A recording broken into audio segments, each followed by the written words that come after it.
Jai Shri Mataji, good morning and a very warm welcome to you, Alex Henshaw, Felicity Payment, for this part two of your interview, Alex. Thanks for joining us here. It's -2 and sunny in this Garden of England here. Uh, Felicity, who's joined from Gloucestershire, is it pretty much like Sunny. here? It's beautifully sunny. It's warmer. Oh, okay. And it's summer probably where you are, Alex, isn't it? Yeah, I'm currently in Australia in Melbourne, and today's been a bit overcast, but it's like 26, 27 degrees, so it's not too cold. It's quite a bit. We've had some very hot days, 29, 30 degrees, so last few days, so it's cooled down a little bit, so it's a bit of relief from the heat. Amazing. Uh, your part one of the interview was very much appreciated by the viewers, and thank you for that, for your comments, everyone. They appreciated how you had shared very earnestly and honestly your interactions with Shri Mataji. So it's great to have you back here for part two of the interview. Um, in our first episode, we had talked about how you got your realization, your times with Mataji in England, in Brompton Square. Um, would you like to take us your journey from there onto how Shri Mataji asked you, or how it happened that you went to Hong Kong and then on to China, and how Sahaja Yoga spread therefore? Would you like to answer Sure. that, please? So I'll pick up from where I left off, which was basically in Brompton Square with Srimataji. She then travelled back to India. I accompanied her to back to India, which was just Srimataji and myself in the plane. And this is something that really surprised me of the English back in the day. And I think Felicity may remember those days where there was a real Nabi problem, and they'd only bought Srimataji a economy ticket on the plane to go from um, London to Bombay, So they'd only bought her an economy ticket. Anyway, when she came to the plane, it turned out there was a yogi, I think Captain Chandra, his name was, flying the plane, and he found Wow. out Shri was on the plane. He immediately upgraded both of us to being a business class. In those days, I mean, it was a lot more comfortable in business class than it was in economy. So it was kind of a surprise that the English had just bought Mother the cheapest ticket they could find. It was very, very kind of a bit of a shock, really. Anyway, Mhm. aside from that, it was a lovely flight. I remember, just having that time with Mother in the plane, which was really wonderful. You just sitting there, and she was talking about, she was saying the English, the Nabi, that sort of spurned all this talk about the English Nabi, and they saying that they have to work it out, and they should be able to understand the importance of treating her in the right way, with the right sort of transport and ticketing and that kind of thing. So that was interesting. And then at the airport, she was saying it's always sad to leave, but then she said all my children will be in Mumbai. So we arrived at the airport, and it was just chaos. There was so many people. It was just so many people there with flowers, and she received people, and she took all the bouquets of flowers. Anyway, everybody everybody was sort of, you know accompanying her to the car, and I sort of took all the luggage, helped with the luggage, put it in the car. The car went off, and then all of a sudden I realized I was left behind. There was nobody had sort of thought, what happens to me. So I said, I was supposed to be accompanying Shrimataji, but I got left behind. And then luckily somebody took me over to where Shrimataji was staying. So I spent those days with Shrimataji. And then we went on a tour of Maharashtra before. This is before the India tour had started. The Western Remind yogis the hadn't year, arrived. please. Sorry. Remind us of the year, the Oh, time. sorry. This is 1984, the end of 1984. So it was the 80, 84, 85 tour that the mother. But before the Westerners had arrived. So this was like a mini tour that we did with just a few yogis. Mother was driven and I was sort of hitching a ride with a couple of other yogis. And we went to around Maharashtra, visiting villages, and it was amazing because there wasn't any, there were small venues like schools, and then the place was just completely packed with people coming to see her. And I remember we went to Penn Village, which is near Alibag village, which was on the coast, and we stayed at Mr. Coley's house, and mother was there for a couple of nights, and there was a big program there, and all the fishing villages came out to get realization, and it was amazing. There was just, everybody, it was just such strong vibrations there. It was really tremendous. And just seeing, it was like a sea, because the fishermen are very dark, they're very dark skinned because they're working in the sun, and it was getting dark, and all I could see was the smiles on their white teeth when they smiled, because it was very dark, and it was just that lit up the whole place, and they all sort of put their hands up because they felt the cool breeze, and they're all just in deep meditation there. It was really a wonderful experience. And then we had the Europeans arrived, and then we did the India tour. That year I got married, and then I traveled back to Australia with my wife. Left Shri Mataji in India, and then I went back to Australia, and then basically for the next couple of years, well, up until I think it was 1989. I was attending the tours, obviously did the tours in Australia with Shamaji, traveling around to different cities. And I was often doing the video camera work. So that was something I picked up in the UK, and then I continued to do that for her trips around Australia and also into Asia. And I was on one of those trips to Asia, and I think it was 89, where she traveled around to the different countries, and we went to Malaysia, we went to Japan and Thailand, sorry, Malaysia, Thailand, Japan, Taiwan, and then came back to Hong Kong. And that was basically the time where she asked me to go to Hong Kong. And it was really a spontaneous situation, because we just done this tour, and Hong Kong program was cancelled because the yogis that were there, well, they were sort of yogis. I wouldn't say they were established yogis, but they had no idea about how to arrange a public program, and they'd only booked their private club and invited their friends, and they were actually expats from New Zealand that had organized it. And Shamaji was, when she found out that, she said, I'm not going there just to give the English Johnnies realization. She said, I have to go there to give realization to the Chinese. So this was like a big shock, and then it was cancelled all of a sudden. So then we we ended up having to go there because the flight was leaving there, and then she was traveling back. I think she was going on to back to India from that point. But anyway, we had the sort of everybody packed into a tiny little hotel room, and Shamaji was talking about how are we going to establish Sahaj in China and Hong Kong. She said Hong Kong is the key for the gateway to China. This is really the key city, or the key place which needs to establish Sahaj Yoga there. And I traveled back from Taiwan, and I thought there was a yogi there, Michael Staniforth, who was working in Taiwan, and he's had a sort of business there, and he said, look, there's lots of work, because I'm in design engineering, product design. He said there's lots of opportunities for designers and engineers in Taiwan. So I sort of spoke to Shamaji, because I sort of felt maybe I can go and give a hand, to the That's your help background.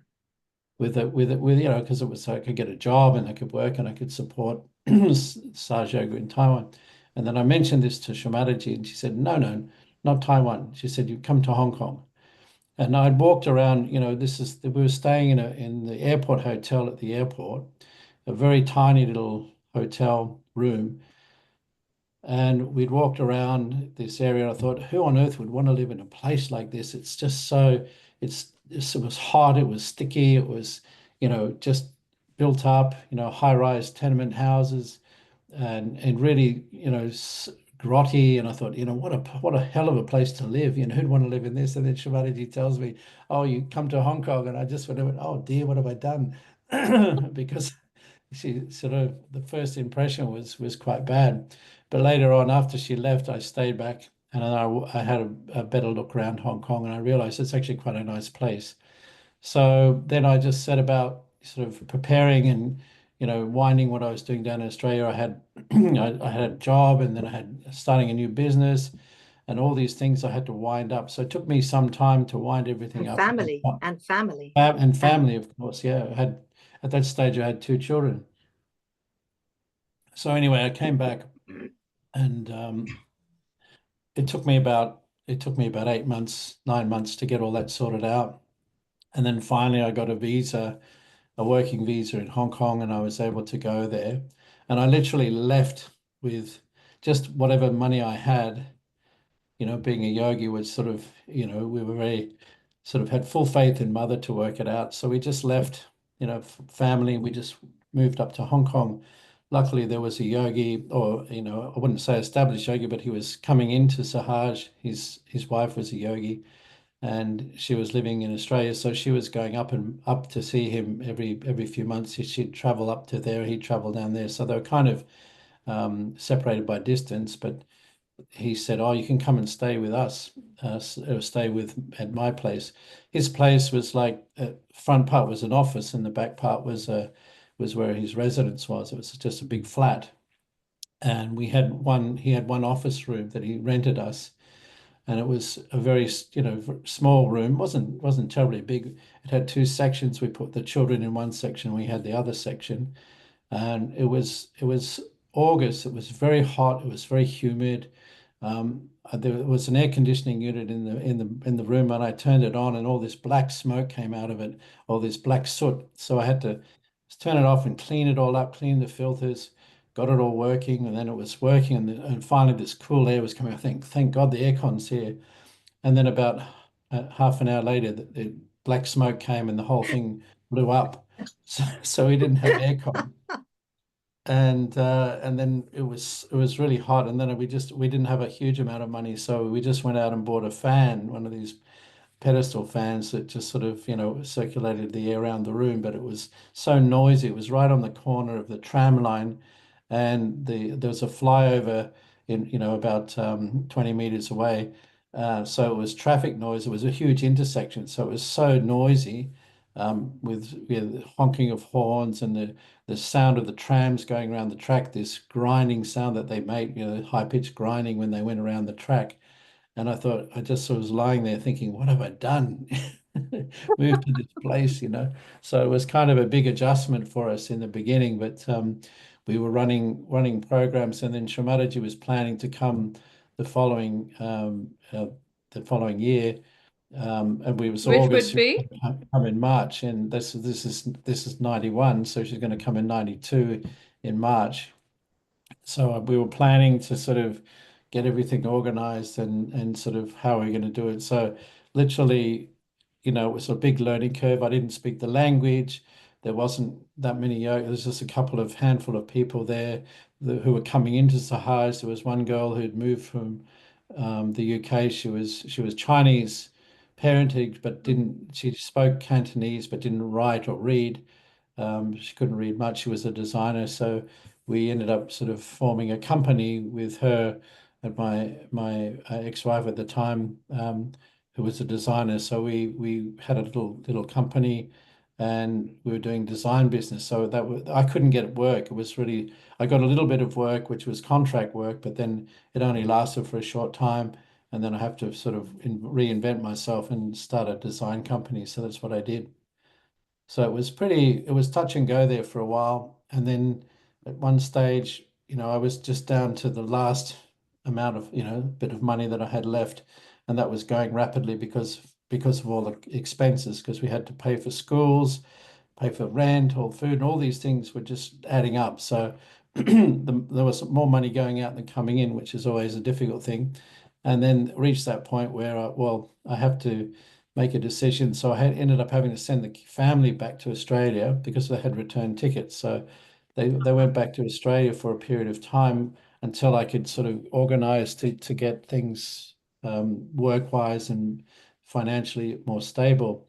And then I reached the point where, I had to call Shri Mataji and say, Shri Mataji, I'm sorry, I have to leave Hong Kong because I haven't got enough money to stay because the job situation wasn't working out. And she said, no, no, no, no. She said, what are you doing? And I explained, I started a business and I've been trying to get work, but there's not a lot of work around. So she said, don't worry, I'll give a bundan. So she just gave a bundan. And then within a week, all this work started coming in. And so I was just flat out. So it was just a miracle. Mother just said, oh, just don't worry. She says, no, no, stay there. I need you in Hong Kong. She said, I need you there to work things out. So she just gave a bundan and then it all just worked out. All these jobs came through. I'd gone around to many companies and pitching design work and services that we could offer them. And then nothing had come through, and then all of a sudden everybody wanted us to do this project and that project, so it all worked out very quickly. And then I brought the family back, and then we managed to get a bigger ashram and then some yogis came in from Australia, moved up from Australia, and then we had some local yogis that moved in as well, so we ended up establishing a little ashram. How many which people? How many people in all? we had at that time, we had about 6, 7, 8 people in the It's a ashram. good number. That's a good Yeah, number. so it was a good sort of number, and we managed to we were doing programs, a couple of nights a week. We were doing, sort of hand billing and postering. We're working up towards Mother's visit, and this is, when she finally came, I had organized a radio interview with some very new yogis. They weren't really established, but they were Chinese.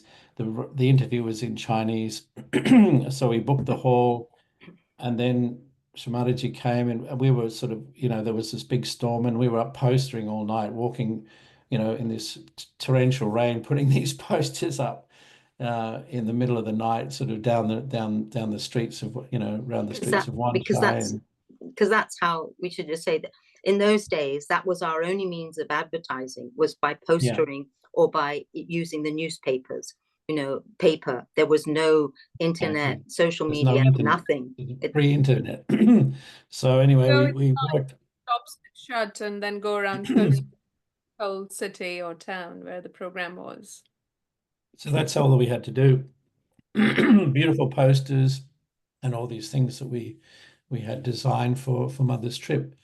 So it was really a special time to sort of, I mean, you're doing Mother's work. That's it, and the Ganas are helping. Was the poster in Chinese then? Yeah, Obviously. I'll just quickly share and I'll show Yes, please. you.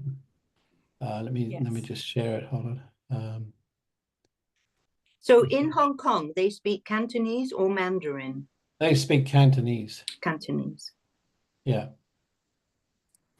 Let me just share this. Can you see that? Yeah. Okay, let me. Nice. Okay, so this this on the right hand side is the poster we designed. My company actually did that. One of our designers put it together. So we had this idea of the sun and the moon. Oh, The sun and the moon here, and then yes. Shri Mataji. So it's a lotus here, and it basically says, self-realization, and then the details in Chinese. So it's a really special. And this is a picture of Hong Kong at night. Wow. So it gives you an idea of sort of vibrant city. And this was 91, 92 at this yeah, point? this is 92. This is 92. 92. We did this one for the program. And then isn't the script read right to left, like in the opposite way from how we do it in English? yeah, yeah.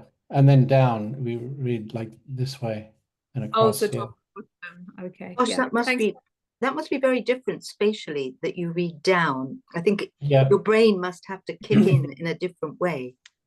Yeah, I Yes. mean, they start learning the to read at the age of 2. They actually start to learn at the characters and writing the characters. So by the time they're 5, they have memorized maybe 2,000 characters. Wow, it's very complex language, isn't it?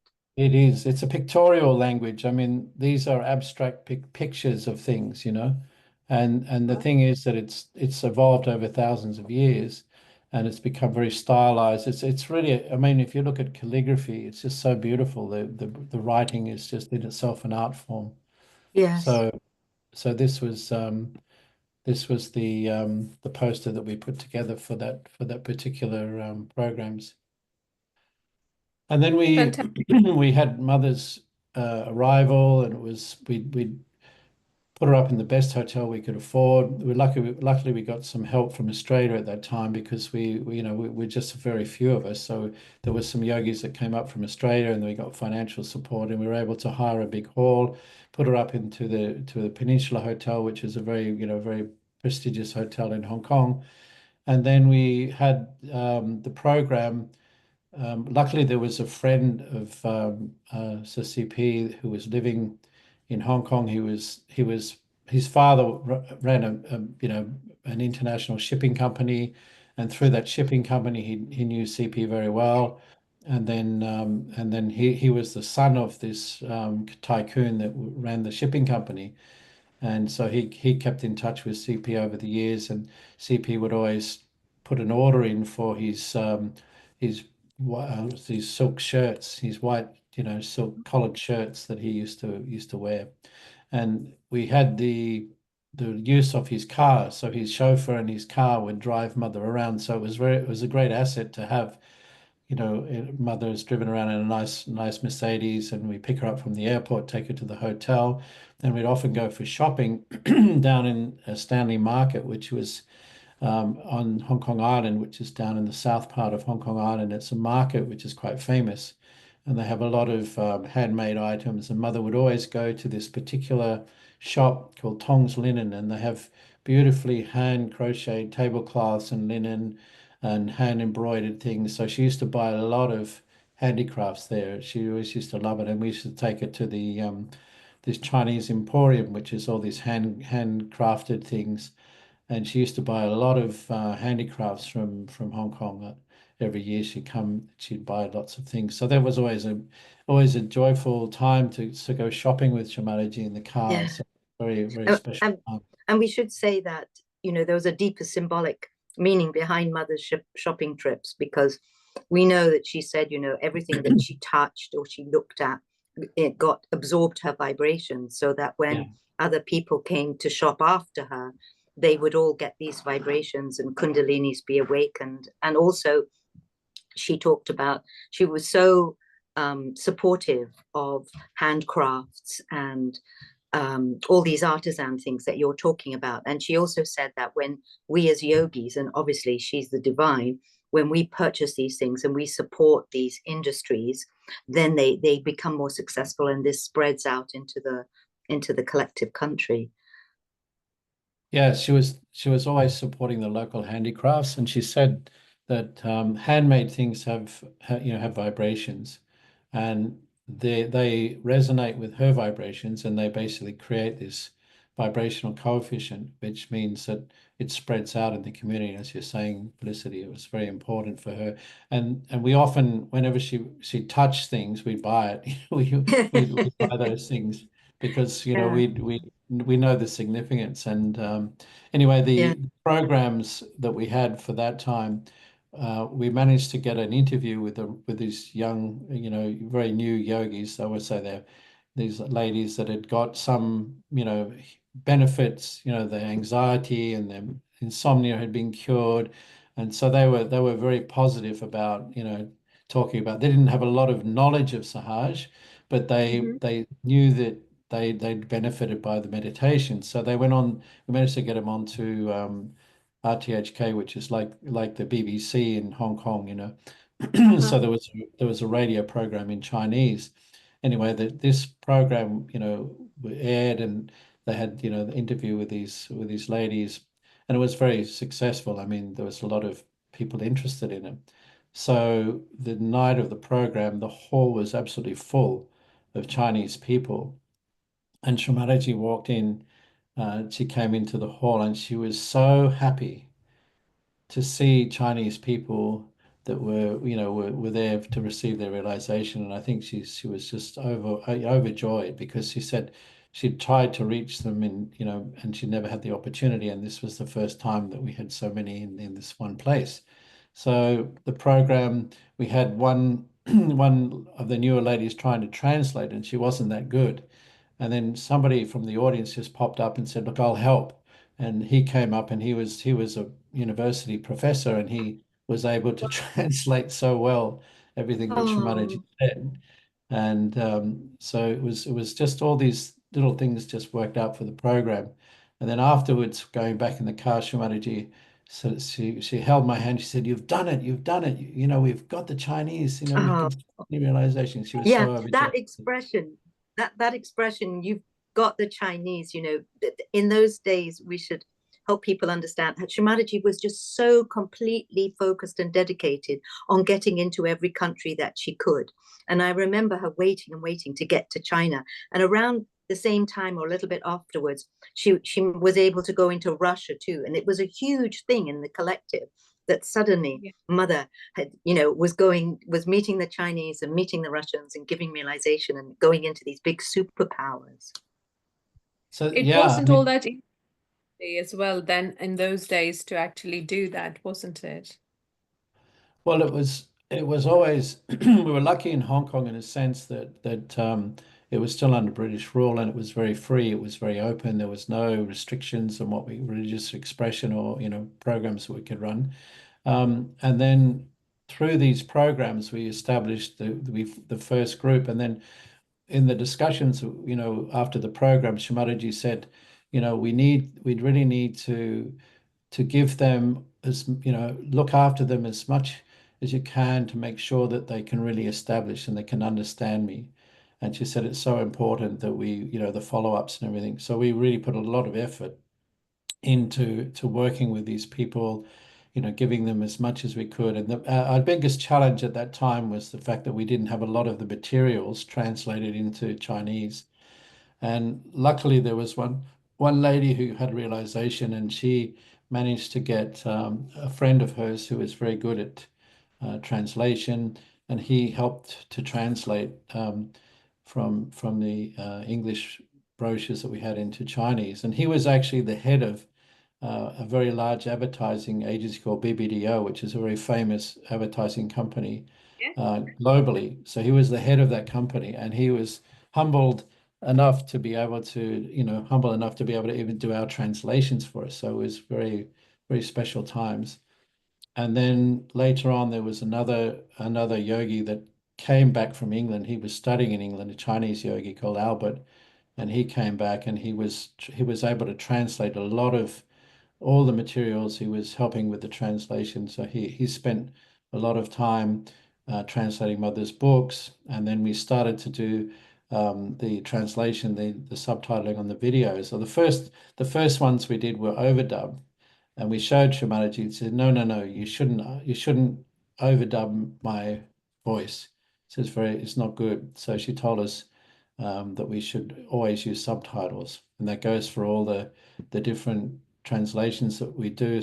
I know in some countries they overdub mother's voice with somebody else's voice to translate this, and she said we shouldn't do that. So because it interferes with the vibrations, doesn't it? Because exactly. even if you can't understand what mother's saying, you are feeling all her vibrations are working on you, and then your mind can read the subtitle, you can understand. But I mean, I was in India on India tour, and I remember mother, in fact, I got realization, and she's just spoken Hindi, and still I got realization, my chakras all cleared, and the words is helpful. Mother said we must understand what's happening, but the most important thing is to actually experience Shri Mataji's vibrations as they're flowing and working. So I think that's so she actually said, don't voice over her, don't dub, just. Yes, so important to hear the voice of the divine, isn't it? There's nothing quite like that. So it's good to be reminded in these days where, a lot of Photoshop has started happening on Shri photographs and videos. So yes, it's a very important incident you relate, Alex and Felicity, the importance of Shri Mataji's voice and her Can, videos. Carry on, please. can I interrupt? I know you're in the middle Yeah. of sharing, Alex, but it just came to me that people don't realize that in those days there was no YouTube, no internet, nothing. So when Mother gave a program, it was recorded, you did the video. And can you talk a little bit about that, like be living in Hong Kong and how you would get access to the talks that were happening around the world or from Australia? How did it work for you being in a kind of outpost in Hong Kong? Yeah, so we were supported a lot from Australia because that's obviously where I came from. So I was able to tap into that support network from, for videos and talks of Mother and things like that. And then on our trips to India, of course, we'd get a lot of things as well. So we had fortunately access to all the videos, all the talks, and then what we did was we started a team to sort of translate and basically translate into Chinese. And there's two different scripts. I think in Hong Kong they use traditional Chinese, so it's a traditional full. They call it full form Chinese. Whereas in China they've simplified it. They call it simplified Chinese. So in mainland China the characters are slightly different. I mean, people can still kind of read it, but it's kind of like a simplification of the original.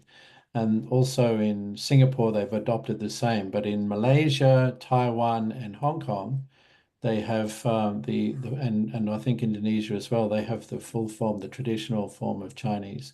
So you'll find that a lot of the Chinese communities around Asia, because there's, in Thailand, there's the big community of Chinese. Pretty much every Asian country, there's a big, diaspora of Chinese living there, so that a lot of them do have that traditional full form Chinese that they have. So it's very subtle, and then we tried. I mean, we've tried a lot of different things to find the terms, the actual spiritual terms. So you have to look into Buddhist, writings. You have to look into Taoist. Yes. So you have to try and find similar kind of references to those sort of things. So, and then you have to be careful Yeah, not to because you become can't you can't too just. Taoist, too Yeah, Buddhist. You because have to kind of have a balance. you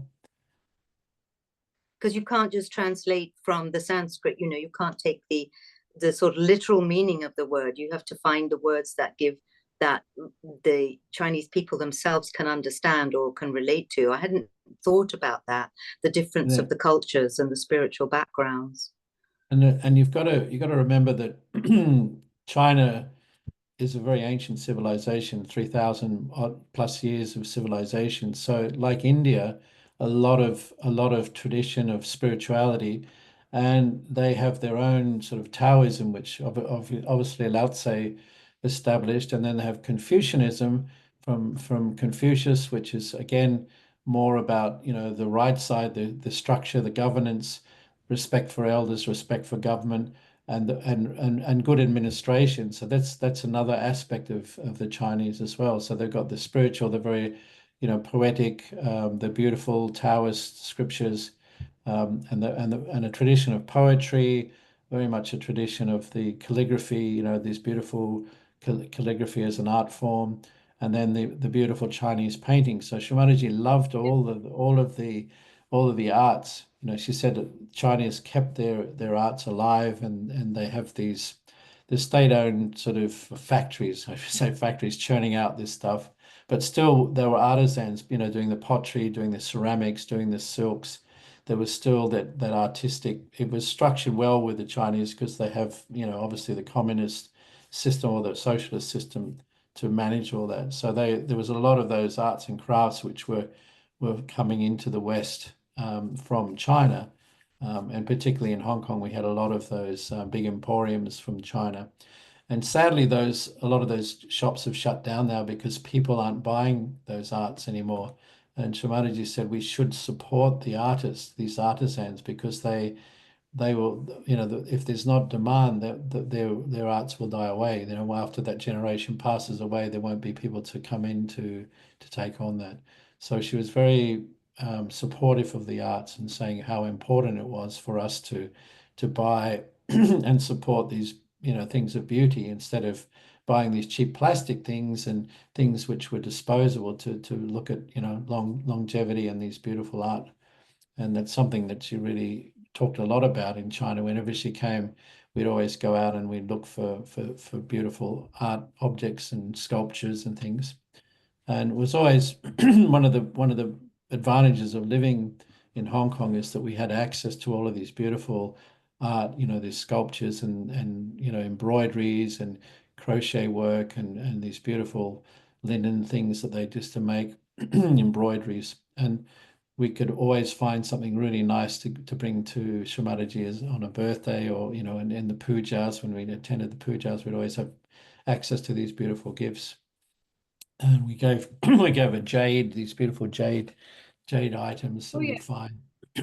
So it was always a nice time to we always spent time looking for something really unique to bring to mother, as a gift. So that was the advantage of living in Hong Kong.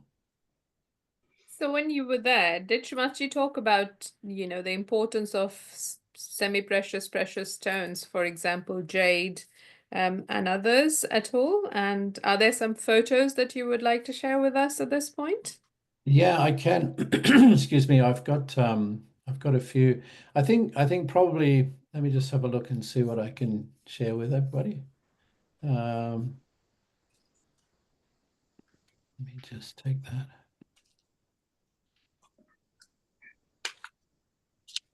Okay, so these are this was 95. Now, 95 was a very important year because this is the year that Shri Mataji came to visit in Beijing. She came for the women's conference. So I'll talk about that as well, because that's probably a significant time. But maybe before I get on to that, would you like to share those photos that you have before I share From this? her first visits, from her From first the visit. first visit to Yeah. Let's take it historically. yeah, we can do it in a chronology. Chronology should be right. So this is 1976. Would you like to talk us through this, please? So this Mataji visited China a couple of times, and this was on an official visit with CP, and she met with the dignitaries, and she talks about it. There's a beautiful story. She said she left her, I think one of her earrings had fallen out on the pillow in the hotel, and they found it, and then they took it to the next place she was there. They gave it to her. So she said they were just so careful, everything was done very nicely. And she always had a lot of respect for the Chinese, because they really looked after her. So she did travel in different parts of China. She visited different cities. And I think these are some shots of that first trip she did. So these are quite historic. Some of these She photos. looks so young. Mother looks so young. We never Yeah. saw her. Yeah. So this is when she was in London living. Yes. Yes. So she Mhm. was, doing sounds a funny word, but she was doing Sahaja Yoga, and she had started, like in India, they already had realization. And as you said, she's in London. She had a group. So it was in the beginning, early years of Sahaja Yoga. And these are some of the other photos. Maybe you can show this. There's a few there. Yeah, this was this was 84 trip, and she met with some Chinese dignitaries. In fact, she met with the Premier Li Ping, who later became he was an official in those days, and he became the Premier of China. So he was like the master of, or the in charge of the whole of China, one stage. Did she talk? Did she share So this is a trip that she did down the anything Yangtze about River. this visit? so this was significant because she said it was like she described it very poetically, and this is the talk she gave actually at the first public program we had in Beijing in 1995.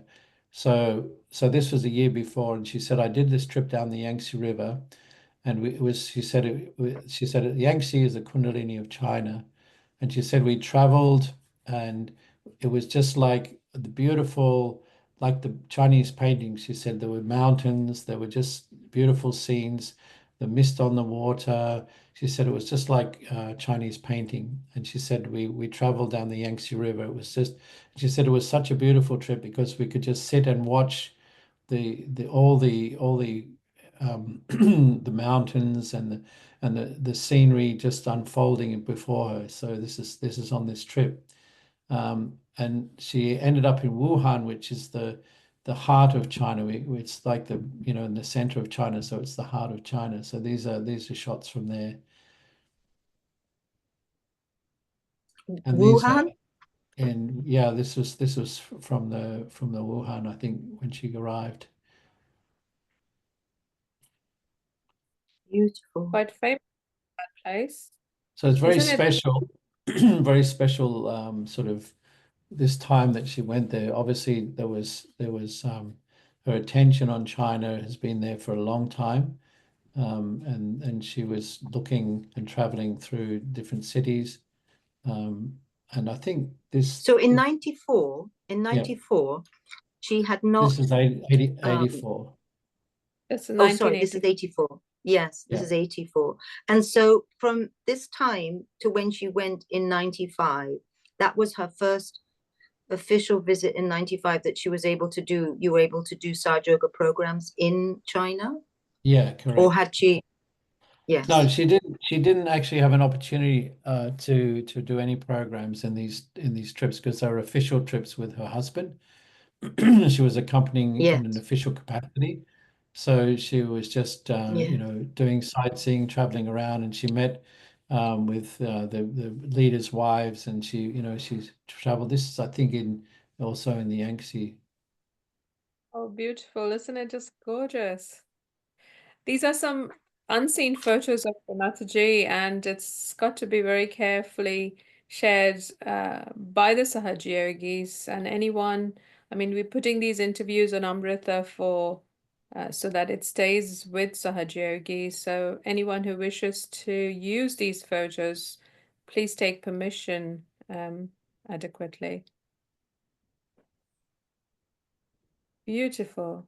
So Wow. visiting different places now, in She was vibrating all of China. spending time. I Yeah. mean, that's the thing. 10 years before, 11 years before, she's preparing, vibrationally preparing China for the visit. So this is a Temple of Heaven in Beijing. Some Temple of of these, Heaven. yeah. So So these are this is shots. tell us about this place. It's a special place in China, in Beijing. So the temple, this is from the emperor built this Temple of Heaven. So it's a very significant place for worship. And during the festivals, they worship that. So that's a picture of that. So is it religious? Is it Buddhist Yeah, or yeah, it's a Buddhist it's like temple. a really special Buddhist temple? And so many Yeah. people. So how amazing that Shri went there and walked around it because all her vibrations would have blessed this place that so many people have come afterwards to visit. And the Yes. and the significance is that in China they had Taoism, then Buddhism came in, and then they had Islam as well, and they had Christianity as well. So in the seventh, eighth centuries, I think it was, there was some Persian Christian monks that came to visit the emperor, and they established a Christian order in the eighth century. So this is way before colonial. The British came, of course, and this is the earliest records of Christianity in China. And the emperor recognized that, like all the great religions, that Christianity was a great religion. So he permitted them to stay and to convert some of the locals to Christianity. and that was, the 8th century. So it's going back quite a while. And then Islam was also very much part of the culture in China as well. So there's, the tradition of Taoism, Buddhism, Islam, and Christianity have been there for a long, long time.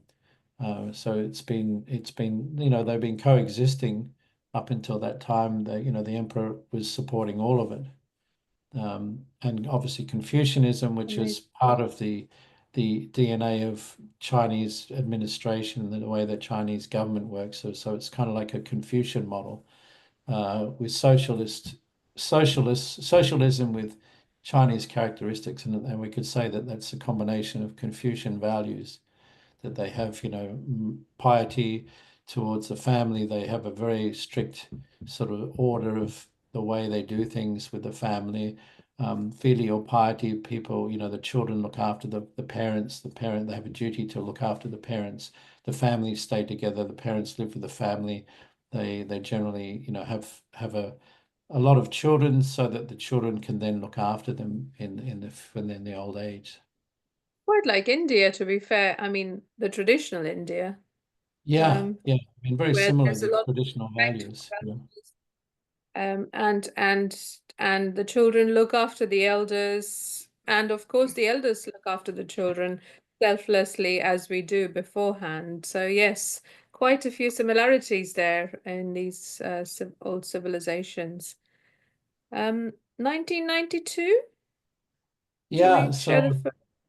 these are some of the photos from the programs. This is not this is more in Hong Kong because she didn't go to China in that time.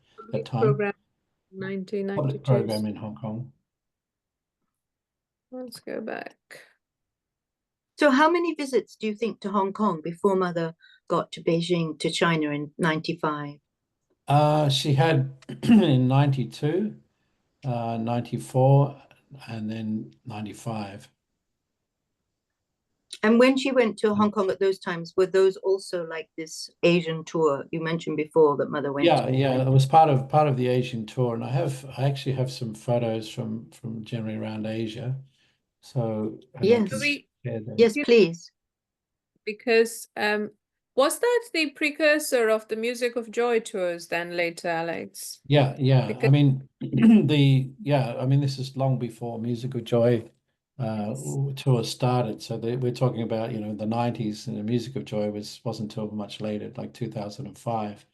oh dear, So okay. it was a good 10 years before the Music of Joy started. Yeah, so Um, share the Asia tour photos. That would be nice. yeah, just give me a second and I'll see if I can find that. Well, I didn't realize it sounds like when Mother would go to North America and she'd always do New York, Toronto, Vancouver, and Los Angeles. And it was always those four cities in different ways, but Yeah, always in she a whole, visited those four cities. So it sounds like the Indonesia tour, she had specific places that she went to. Yeah. So this is 95. This was that year that she went to Beijing. So these are some of the photos. So this is the public program in Hong Kong. This is our Bajang group before Shri Mataji arrived, and we came, and then there are few there. sorry. There are few of you there, isn't it? The There stages.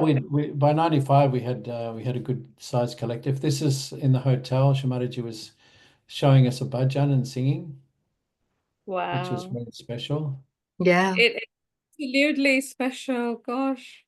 This is Beijing. I mean, Herbert Reiniger was actually living in Beijing. This is John Cooler and another young lady from Australia that was with us, visiting with So us. 95, in 95, Yeah. Herbert was living in Beijing. Wow. No, he was living in Hong Kong. We traveled to Oh, Beijing. All these yogis. She was from Australia. He was from Hong Kong. Herbert was living in Hong Kong at the time. Mother asked me to give Herbert a job in my design company, and Herbert came to work with me in Hong Wow. Kong. So that's how he yeah, ended up in Hong Kong. yeah. I mean, it's interesting as you're sharing about establishing Sahaja Yoga in Hong Kong. It reminds me of how we were establishing Sahaja Yoga in Vancouver. That you had to have a nucleus of yogis, and when we started off, we were just like 7 in a little ashram. And I noticed how vibration, you know, in the same way with you, but when you're first starting, you're putting posters up in places that have no vibrations, you know, you're doing program in places that never had given realization, and you see over time, you can see how the over the years, how the vibrations start to change in the city where you're living. And when we moved from like 7 to like 16 yogis, you could feel the kind of gravity and the weight and the roots of the vibrations going down into the city. And as more families come, I can quite understand Mother saying, you know, give Herbert a job, because he was such a strong established yogi, and you needed everybody that you could, because you had a small number. And the more established yogis you had in that city, the more new people you could support and help establish. Exactly. And I think that was the you know, the interesting conversation I had with Shri Mataji. She said, establish 12 yogis in Hong Kong, and then she said, I can work out the whole of China. Oh, wow. 12 yogis.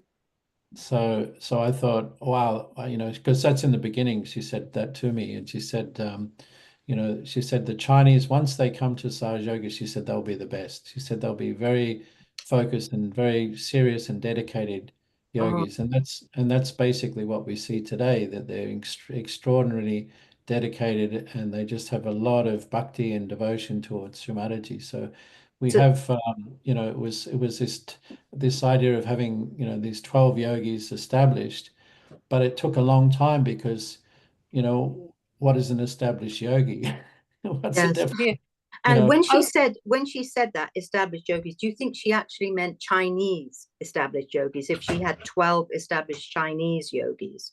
yeah, exactly. So Yeah, these are because yogis that we've established, which are Chinese, which are going to work out the whole yes, of China. So, you know, but getting those 12 Chinese yogis in Hong Kong was challenging. I mean, yeah, we're in the most materialistic sort of place where people are working so hard, they're very right-sided, and they're not interested in spirituality, because I mean they're of course there are seekers, of course, but by the average Hong Konger is just interested in making money and surviving, you know, because it's a tough, you know, yeah, it's a tough time. economically, yeah, Economically, you have to work hard. You've got a lot of competition.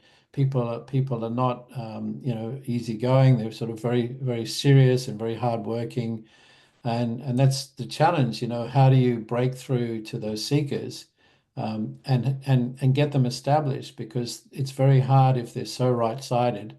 The liver's hot. Their mind is, they can't sit still. They can't go into thoughtlessness.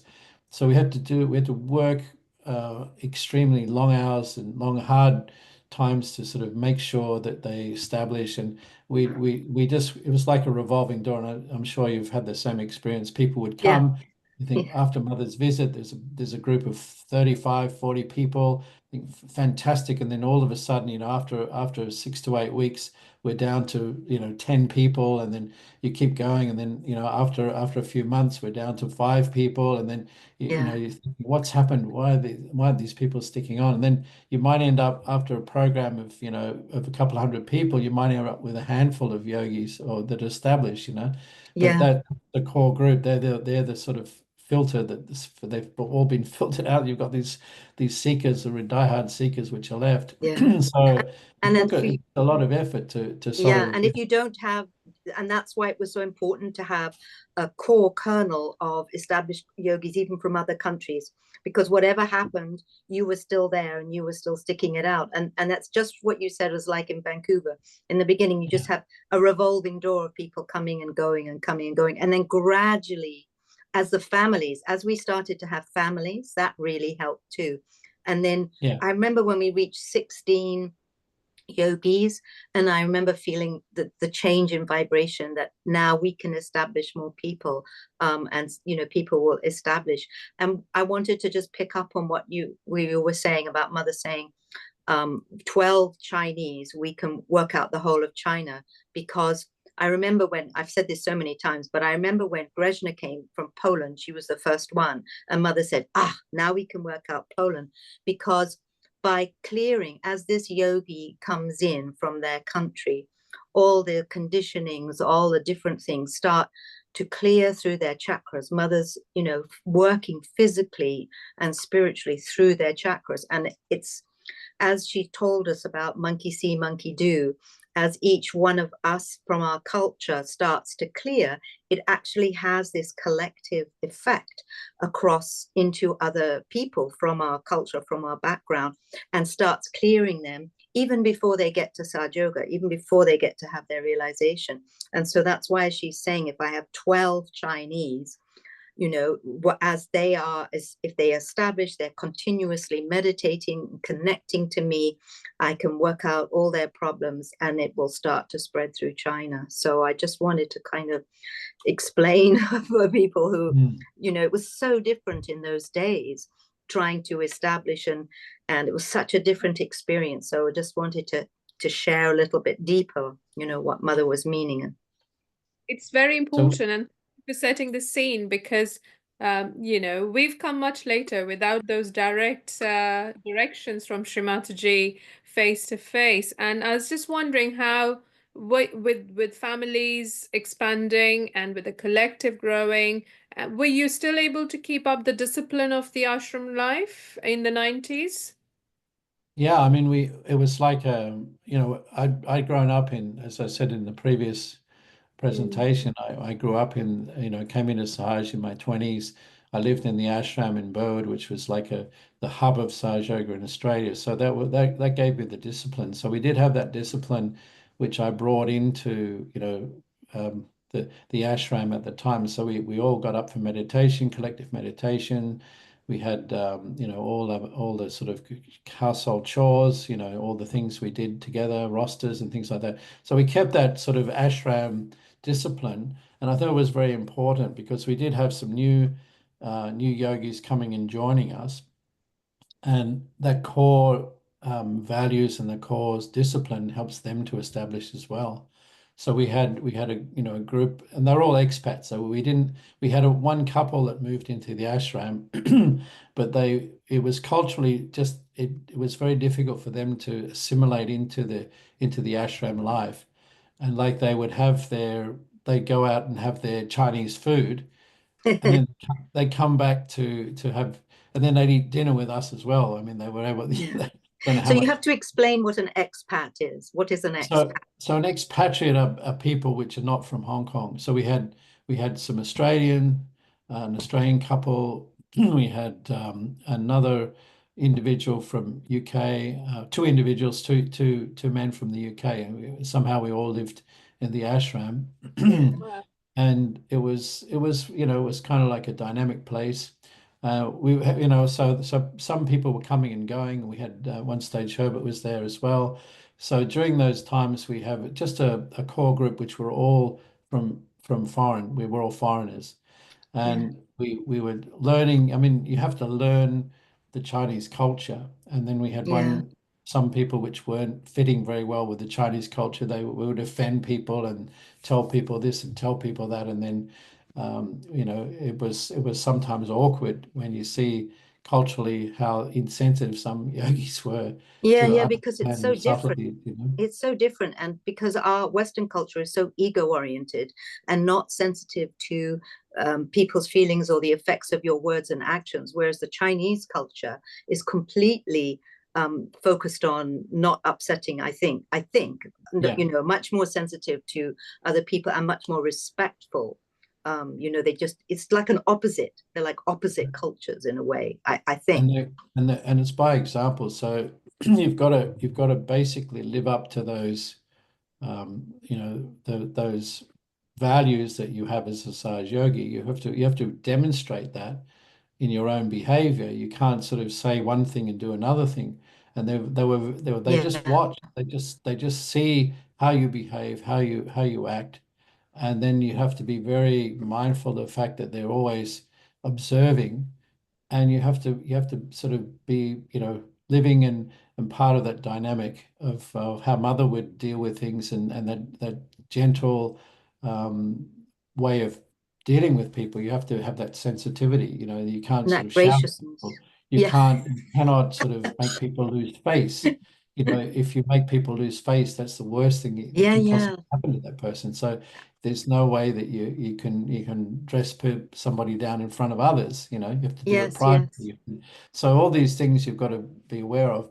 But in the beginning, it was interesting because we had a lot of seekers, which were hardcore seekers. We had these tantric Buddhists that came along to the program, and every time Okay.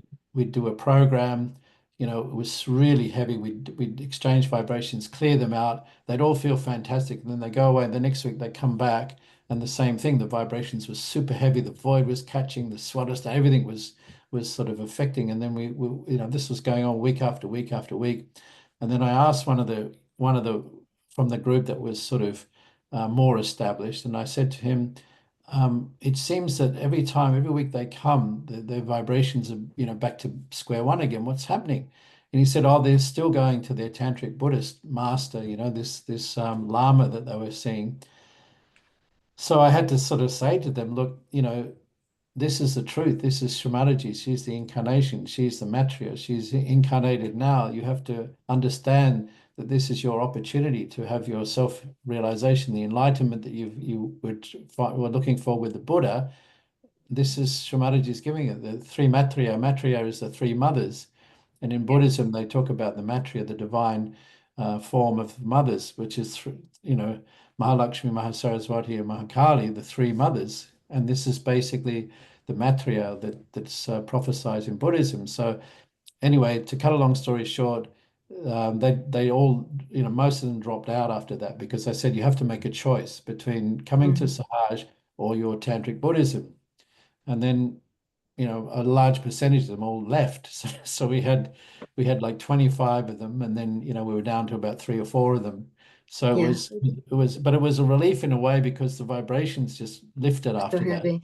It's Like so we interesting because that's what we saw in Vancouver, and I think it was the same in England. That when you're first establishing in a new country, we got all the false guru people coming from all the false gurus and witchcraft. There's witchcraft on the island in yeah. Vancouver, and as you said, very heavy. And you eventually you have to say to them, you have to make a decision, and just like you, they just sort of drop her out. But once you've been through that layer, you then start to get the next layer, which are a little bit more normal or a bit more simple. Mm. And it's like you have to work through these layers of the society that you're in, or there's layers of seekers, if you know what I mean. At what point or what time do you think, how long did it take to establish? Was there a time Those when you went, 12, the 12, we've got the the 12. 12? It took more than 10 years. Yeah, I mean, it just was, you know, a lot of you know, revolving door, people coming and going, people coming and yeah, going. A lot of damage seekers. We had people from Reiki, we had people yeah, from, you know, Taoist people, we had Buddhist people, we had Tantric Buddhist people, we had you know, all sorts of manner of seekers coming. And then one stage I was so, you know, because it's a huge effort. You have to put in, you're doing this, you know, day in and day out, and then, you know, you're going over to, and when mother comes, you get a boost, and then more yeah. people come, and then you're working with those people. And it was basically frustrating. And I was just one day I just, you know, said to mother, please send us the true seekers that can establish in Sahaj, that can really become yogis. And then there were 10 from this group that actually established. And then from those, they become the core group of Chinese yogis, which really helped to establish Sahaj Yoga. So this is basically working out, you know, sort of the late 90s, we had this core group that was beginning to establish. But prior to that, in 1995, we went to the women's conference in Beijing, and this was a major step forward. Now, So mother during had an invitation. She was invite. You got her an she was invitation. invited to come to address at the International Conference on Women, which is the only time they've done that. This is a one So and only how conference did they they had. pick? How did they pick her? How did she get that invitation? Did you submit an application or suggest that she should come? Somebody, I think there was one yogini that basically had In the contacted, and UK. from the UK, and then basically had been able to get in contact with the organizers, and gave the bio of Shri Mataji. And then they said, yes, we would be really wonderful to have some representation from India. Obviously, of her standing would be wonderful. So she was invited to come and give address, you know. Do you think Shri Mataji herself might have suggested that in UK? I mean, I wonder, you know, I could see her hand in that, or anyway. Yeah, I think I mean, it would have been presented to her. I think, you know, Yeah, someone presented it to her. She said, yes, yes, of course, this would be good. yeah. Because it meant that she firstly had a platform to come to address, you know, reason to be coming to Beijing. And the second thing is, she knew that we could organize a program in Beijing because it was kind of under the umbrella of the Beijing Women's Conference. So we had this, we could say, a little bit more leeway because we'd done programs in China from around probably early 90s, you know, about 94 we started, and we're doing programs in Shenzhen, which is just across the border, and we were running programs in the park, and we gave realization to people that were in the park. And then that continued on for some time. So the Beijing happened in 95. So this was the first time that we had the opportunity to do, you know, a reasonably large scale program. So we'd organized to book the hotel venue where Mother was staying in this hotel, and we booked the sort of like the conference center, a large venue, and we sent invitations out to all the delegates in the women's conference. We sent invitations out to you know, handed out leaflets and things, which we were able to do. And during the women's conference, there was a another sort of expo, women's expo, in a place called Huaru, which was about an hour and a half, 2 hours from Beijing, and they'd moved that as a venue, and they built it especially for the women's conference. And the during that time it was raining nonstop, and the whole place turned into sort of like a mud bath. It was just it was just and a lot of the exhibitors had left, and we found this big tent which was left by a large telecom company. So we were able to give realization non-stop to, this is before the women's conference started. It was like a week prior to that. So we were giving realization to lots and lots of people coming to this expo, and there was a lot of, you know, a lot of people we're just giving realization to, and we had groups of them coming in, groups of 10, groups of 20 people coming at a time, and we had some Chinese speakers there which were able to sort of give them realization. So we're just working non-stop, giving everyone realization and giving out brochures. So it was quite a busy sort of time, one of these expos, and we weren't quite sure, you know, if we could, how we could do it. And then at one stage, the security people came and said, "Oh, look, you know, this is reserved for the telecom company. You're not allowed to do it in here." But it was right at the end of it, so we kind of finished most of the realization sessions that we'd done, and then we were able to sort of pack up. And it was pretty miserable weather, so we decided we'd pack up anyway. But during that time, we'd given a lot of people realization, and then Shri Mataji was arriving that weekend. So we were, you know, busy back to Beijing, received her at the airport, and then brought her to the hotel. And then we just have this little puja preparation before her visit, and we got her room very nicely decorated. And then she arrived. And this photo can you see that photo? Yes. So this is actually her address to the UN conference. This is a panel of a table that she sat at. So these are the other delegates that were sitting around the table. And if you ever heard or read her speech from the UN, it's a very beautiful talk. And she talks about corruption and how the Swiss bank has laundered and given the opportunity for people's money to be laundered over so many years. And she said, you know, this dirty money goes into the nice, clean Swiss bank, you know. She's saying, talking about all the African dictators that have, you know, sent all the billions of dollars into these private bank accounts in Switzerland, you know. So it was kind of an interesting talk that she gave about that. And all the delegates were nodding their heads, because there's a lot of ladies, delegates from Africa, you know, some very outspoken. This lady on the right-hand side of Shri Mataji was very, very much taken by Shri Mataji, and she got a realization. So it was very special. And there was translator, presumably, they were Wow. translating. But Yeah, so there what was. was the audience? What was the audience of the So there were a lot of delegates from all over the world. So there was, representatives from African, Europe, Middle East, everywhere. I mean, these are, and China as well. So the audience was very mixed, international. so not And ordinary people, not the general Chinese no, people, these are, there was a lot of, these are NGOs from different countries.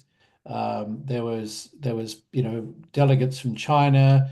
There wasn't the general public. No, but how amazing, because in one room, Mother could reach out to all the corners of the globe, and obviously even though their Kundalinis, so many of them, their Kundalinis must have come up, listening to her talk, and then they go back to their own countries. I mean, that was an incredible opportunity. Yeah, a lot of the delegates got their realization. And I heard that she spoke also did she not in her talk thank the Chinese and speak very respectfully about them? She did. She spoke very favorably about the Chinese. She said, "I must thank the Chinese for organizing such a wonderful event." And she said they've been very good hosts, and she was just full of praise.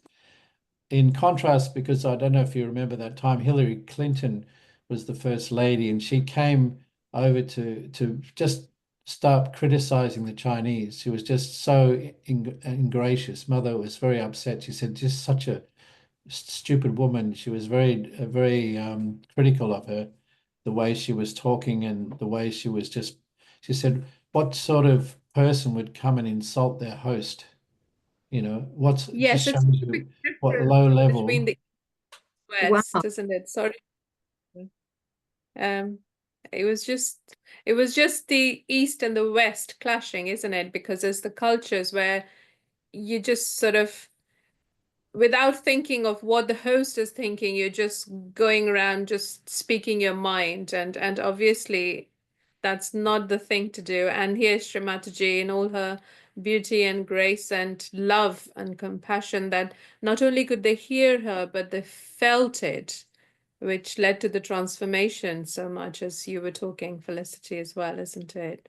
On so many levels, with all the heads of those NGOs and other representatives But from all parts of the it's surprising, because it does show a very I well, I'm going to say it does show a very low level of evolvement, that because I went to India from my Western culture and was shocked when I got there to see what a beautiful country it was, because I'd come from the colonial propaganda that this was in 79, that India was poor and materially a deprived country, and I got there and I went, but look, these people are beautiful and kind, and I could see all the good things, and I would imagine going to China, you should be able to see the real qualities of the people in that country, even if you don't agree with their politics or whatever, So um, that's how nice for Mother Shrimadaji to just highlight that. I thought that was really beautiful. beautiful. So this is this is shopping in Beijing. So every time, as I mentioned before, every time Mother would go, wherever she went, she obviously does some shopping. And this was a handicrafts emporium, and they had these beautiful. She bought some of this jade to take Beautiful, with her, beautiful. and Wow. these little Lovely Kuan how the Yins. rusty saris complementing the colors.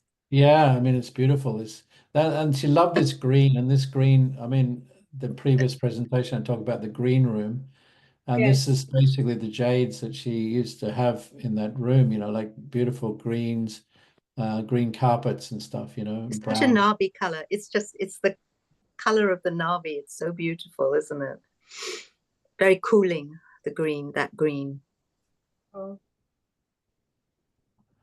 This is Yogi sort of talking to Mother, and then she's giving realization. So at the department store, she spent a lot of time. We bought a lot of things. So, I mean, there was around 1 metric ton of stuff that Mother had purchased in the shop. So she bought handicrafts, she bought carpets, she bought carvings, she bought wood carvings, jade, ceramics, she brought so much stuff, and there was literally a ton of things that we had to logistically work out how we're going to get to India. So it was a bit of a challenge, but we managed to do it. But it was really special. And then after all the shopping had been done, all of the shop assistants came and got the realization. The manager got the realization, and then one by one, that these all the shop assistants got their realization. And Mother was saying, "How do you feel the cool breeze?" And they could all feel the cool breeze. It was amazing. It was a very special time. So this was Lily demonstrating. Lily's from Hong Kong, and she was demonstrating you rub this brass bowl, and then all the water droplets jump up.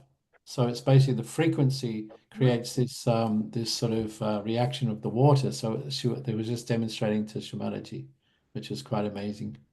Amazing. So this is at the program that And that we did. So we did the public program in Beijing. So we're just presenting Shri with flowers. There was translation of her talk. She basically talked about this trip down the Yangtze River. So that's why it sort of ties into that first presentation of the photos that we saw going down the Yangtze River. She talks about how the vibrations flow through this river, and it's the Kundalini of China. It's a very special and sacred river. And then she said it unfolds with these beautiful, like a sari, it folds and moves. And said it's just this beautiful montage of mountains and misty forests. And, she said around every bend of the river, there was a new vista of beautiful scenery to enjoy. So she talked about it very fondly. And she said it's like a journey of the spirit. She said you have many twists and turns, and then eventually you get up to this beautiful high, this it opens out, and then you see everything very clearly. So she talked about the way in the beginning it winds around a lot. It's narrow, it's deep, and then she said the depth of the river reflects the depth of spirituality in China. So she said there's many seekers in China. So it's a very beautiful talk. very beautiful sari too, and the color is actually Yeah. similar to the one in 1982. It's amazing how Shri works it out. Please carry on, Alex. So these are the programs. And this was a birthday celebration for some of the yogis. The three of them had the birthday, and mother said, "Oh, well, there's a cake," and so she said, so they sang happy birthday to them, and Mother was there. Beautiful. Yeah, you can see the Um, beautiful artwork and the embroidered cushions, all those handicrafts all around. So beautiful. So this is the collective in Japan at the time. yes, there's Bruno We and see his wife. Bruno and Misao and Shimadaji there at this. Wow. So she was so this is mother visit. No, they come to. This is one of the Asian tours which I was Okay. traveling around on. So this is sort of 90, she visited Japan in 94, 96, and there's some of the photos. Mother in the hotel. And this is when she arrived. I think she did in Taiwan, she was 1990, 91, 94, 96. So this corresponds to also her visits in China and Hong Kong. And then 90, 94, 95 was in Hong Kong and China. So this is the Shimadaji in Taiwan with the Taiwan collective at the time. But she never went to Korea. She didn't go to Korea. Never went to Korea. Never went to Was Korea. there a reason? Did you ever talk about her going There to was there was no yogis in Korea, and that nothing had been established. So I went to Korea to help to sort of establish it in 2009. I spent about a month there, and it was very tough, very hard to establish. We had a small group, but we didn't really have anybody staying there to be able to Yeah. establish it. I mean, it's So very you do right-sided, isn't it? The right side very is right-sided, but also they drink a lot. There's a lot of Christianity there. There's a lot of hardcore Christian. Because after the war, Korea was devastated, and then the American missionaries came in there and they converted all the Koreans from Buddhism to Christianity. I mean, there was Catholicism there for a long time, but all these evangelical Christian churches. So if you go to Seoul, at night you'll just see crosses, these neon crosses all through the city. So it's kind of a bit bizarre. But anyway, I think it's a combination of the right side of Japan and the left side of China. So it's kind of in the middle. So it's an interesting place. And here we are in Taiwan. Yeah. It's in Taiwan, yeah. At the Taiwanese collective at that time, And this is sort of at the airport. We sort of checking in on the flight. We had a couple of yogis attending. This is Pavan Keatley. He was staying in Hong Kong at the time with us, and Who's his that? wife Deborah. Pavan Keatley Oh, Pavan Keatley Oh, from Australia, and yeah. Deborah from Australia, and George he's no longer in Sahaj, but he was traveling around with us. I This mean, I'm is looking at the picture and you look so incredibly young, Alex. And I realize I this is was over 30 yeah. yeah, years ago, isn't it? It's going back a while. I had dark hair, and more of it. But it's like Alex. 30 years ago, isn't it? Yeah, so it's going back a Yeah. while. I was just Yeah. in my early 30s. Yeah, thanks for sharing these because they bring alive the environment and the times. And this is Thailand. Shri Mataji in Thailand. This Amazing. is program and beautiful Yeah. time. How many times did she go to Thailand? I think she went quite a few times. A similar Yeah. number, I think 5 or 6 times to Thailand. I have to check with the Yeah. But yogis when from you, Thailand. so the same time you've got those four dates, 1990, 91, the 4 dates of Taiwan and Hong Kong and probably Thailand at the same time. And these were tours, that she did often. Yes. Asian tours. Yeah. This is Yeah, I was Bangkok reading. programs. I think there was a diplomat yogi from Thailand who Shamathji Yeah, met, can't remember where it was, in France or something, and that's when she was invited to Thailand, am I right? yeah. I mean, Janine Sheshputra was there from the Yeah. beginning. I think, she had realization in France originally, and then she introduced it to Thailand, and then her son Prakash and daughter Saraswati were helping as well, and they've been there from the beginning as well. Yeah. So this Lovely. is in Malaysia. So from 83, 1990, 92, 94, 95, 96. So these are the times in Malaysia. So Wow. It's lovely Beautiful. that you dated everything. That's really helpful. You must have done this presentation before. I had this presentation and I found it, I think I gave this sometime talking about the history of some of the things in Asia. And this was Singapore in 2007. So this was the last Asian, mother came through in 2007 on the way to India. She spent some time in Singapore. We had a little puja there, not in with Shrimataji present, but she was in the hotel. But we did the puja in the ballroom of the hotel. But it was just very Wow. nice. Mother wasn't speaking a lot in that time at that time, so Well, this it is when she was on her way to Australia, I think, because she did the yeah, marriage that's and Ganesha correct. That's Puja in correct. Yeah, yeah, 2007. that's correct. And she wasn't talking for a few years before because we wanted her to name our daughter. She was born in 2005. And yes, that's another story. But yes, so this is the time when Shamashi wasn't really talking, but just so Oh, nice. Let's see if I can find. There's a couple of other ones. Yes, please. Yeah, these are some of the repeat ones that I had there from the programs in Beijing.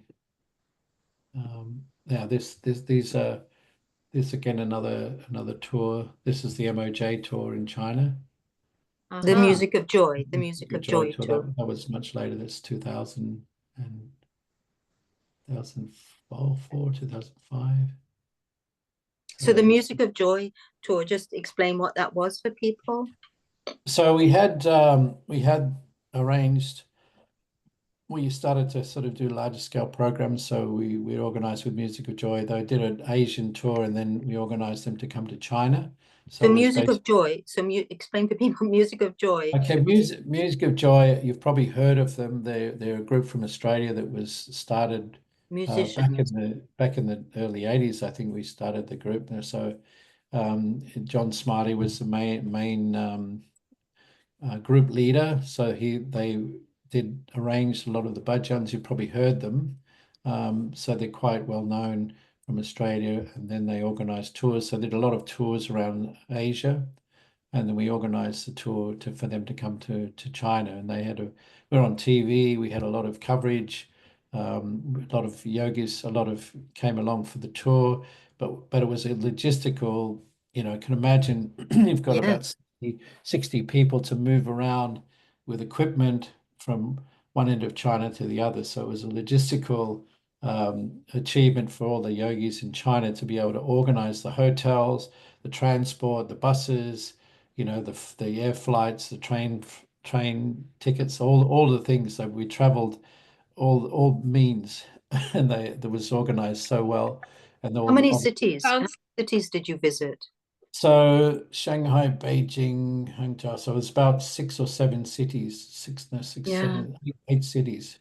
Incredible. And during the concert, you would somehow give realization at the same time, correct? We'd have a sort of presentation, talk about it, and it was sort of mixed. So in the middle of the program, we'd give them realization, and then we do some more bhajans to check the vibrations, Udabai Udabai Udi, with the Kundalini coming up, and then we'd have some meditation and some silence, and then some more quiet music, and then at the end there was dancing. So it was always lively.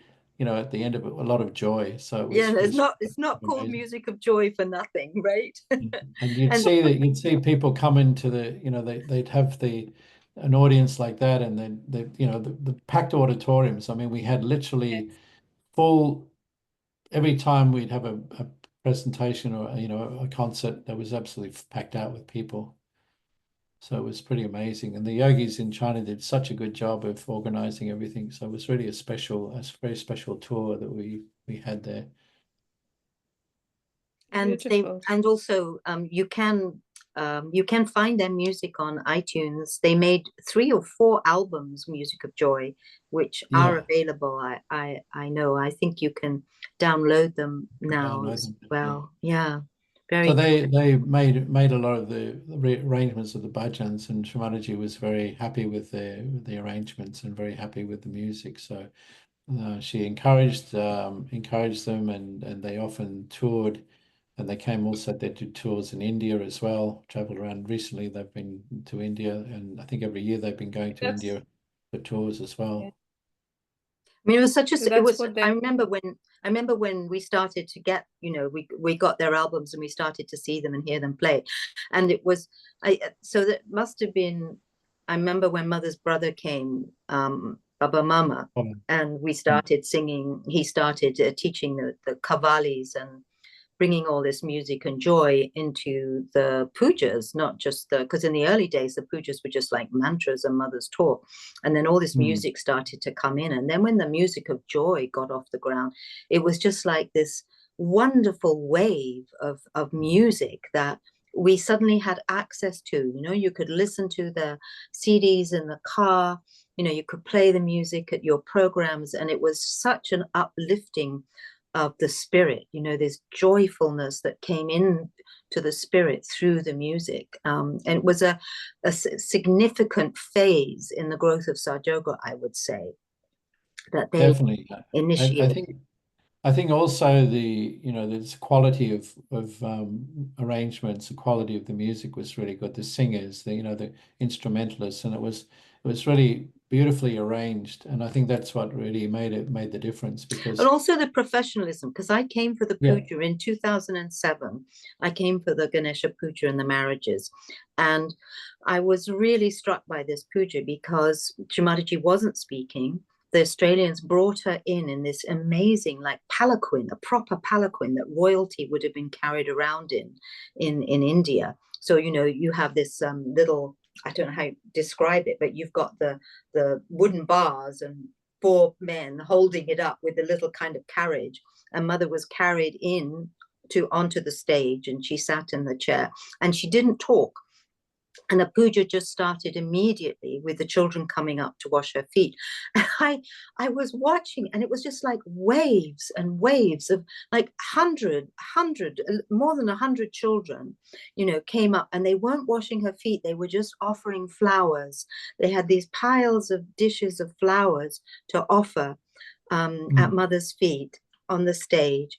And then the bhajan started after Ganesha Varshirsha. And what impressed me was that all the Australian, no one was holding, so not just the music group, but all the yogis in the hall were singing without songbooks.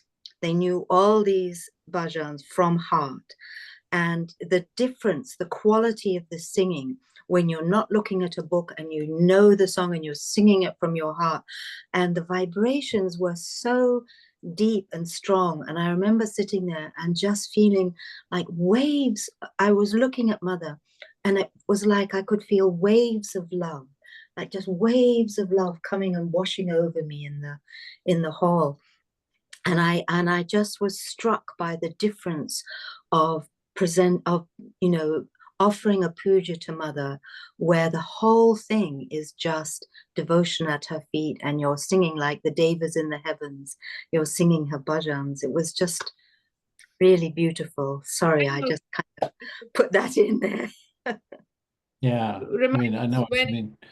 Felicity, So I just wanted to share, this is my these are my two daughters.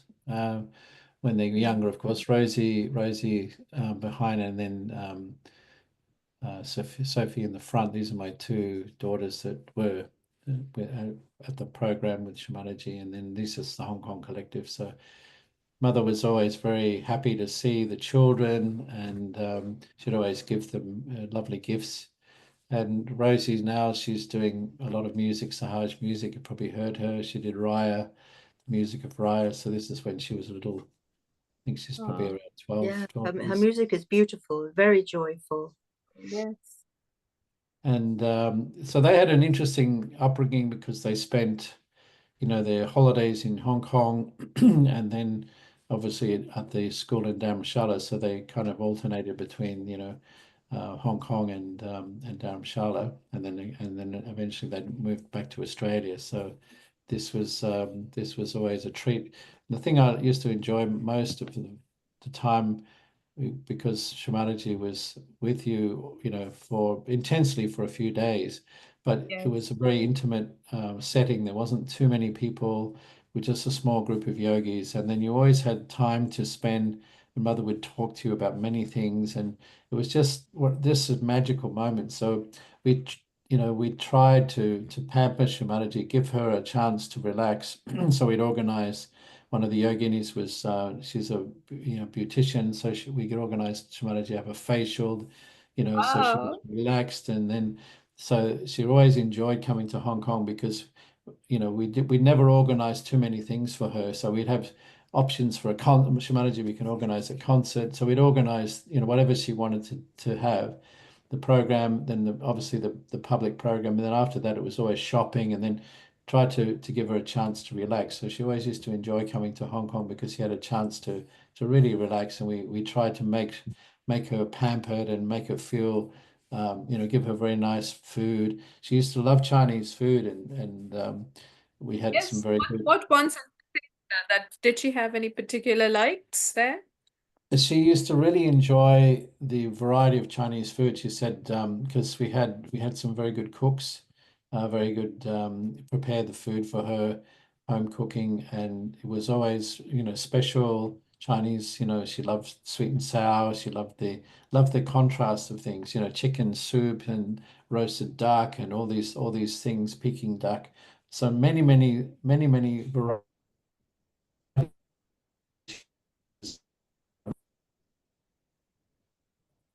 Oh, are we losing his connection?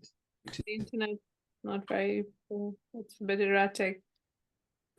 I think we've lost his connection. Do you want to pause it a minute? So it's just. So I was just talking about the cuisine, and so she used to love the Chinese food because it was very light. She said there's no really heavy spices and things, and she said they don't overcook things, so everything is light and crunchy and very easy to eat. She really enjoyed it. She used to enjoy the fish, the pork, all the different things, where we had lamb, we had all sorts of the meats, we had all sorts of veggies, and she used to really enjoy the soups, things like Peking duck, all these different cuisines. Because if you think China is just so much variety in terms of their cuisines. You go into the north, it's a lot of noodles. You go to the south, it's mostly a lot of rice dishes. And then they have all different styles of veggies. If you go to Sichuan province, it's very spicy. They have the Sichuan pepper, a lot of chili.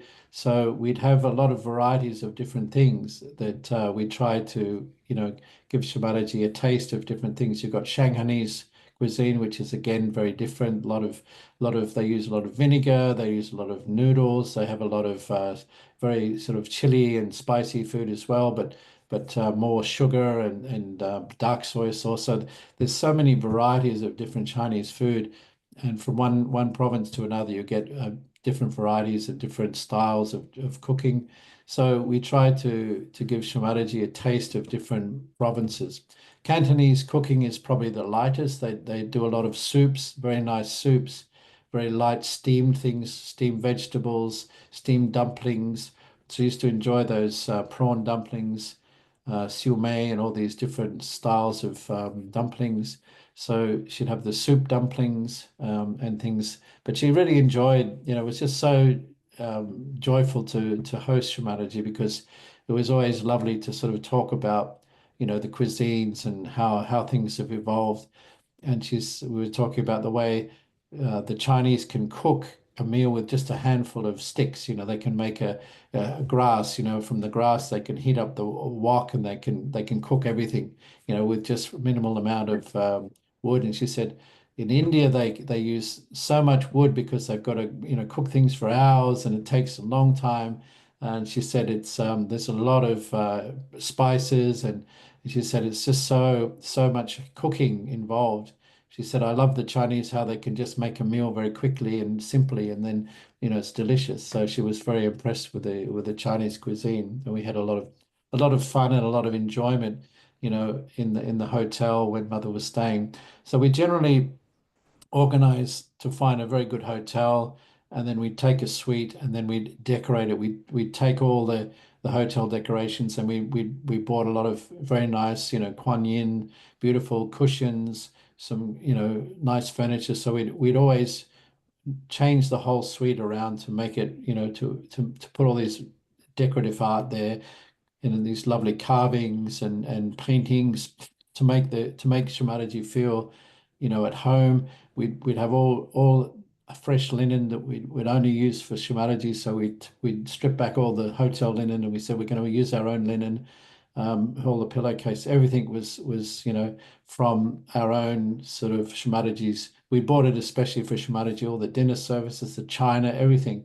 So we made sure that her stay was perfect. We'd make sure that everything we were doing was with a lot of purpose and intention and love, that we try to give Shamaji the best of the best that we had to offer in our own capacities, whatever capacity we had. We try to make sure that her stay was really something that she would remember and she would enjoy. So and then reciprocally, she would always be joking, and we'd do bhajans together. We'd have very intimate times with her.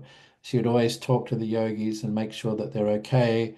So it was a very special time, and she was interacting with everybody, talking with everybody, interested to see how people were doing, and encouraging people, and talking about their chakra problems or whatever problems they had. So it was a very special time that we all enjoyed. Amazing.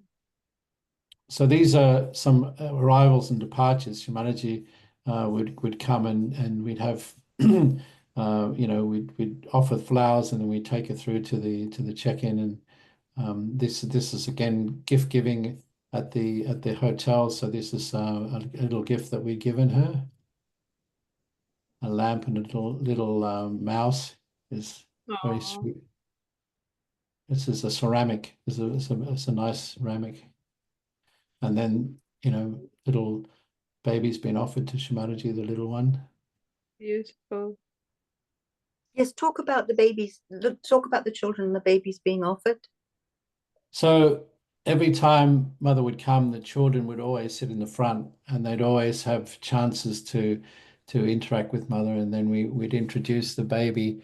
Um, you know, the babies that were there, we'd always bring them forward. And this is my little one with the curly hair.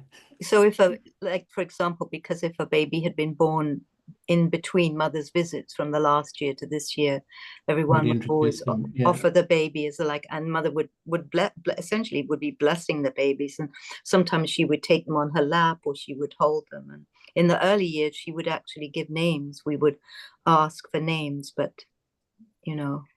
She Mataji, gave both all my daughters names. All the my oldest daughter is Radhika Rose, and Uh, then second daughter is Sadhana, and the oh, third daughter is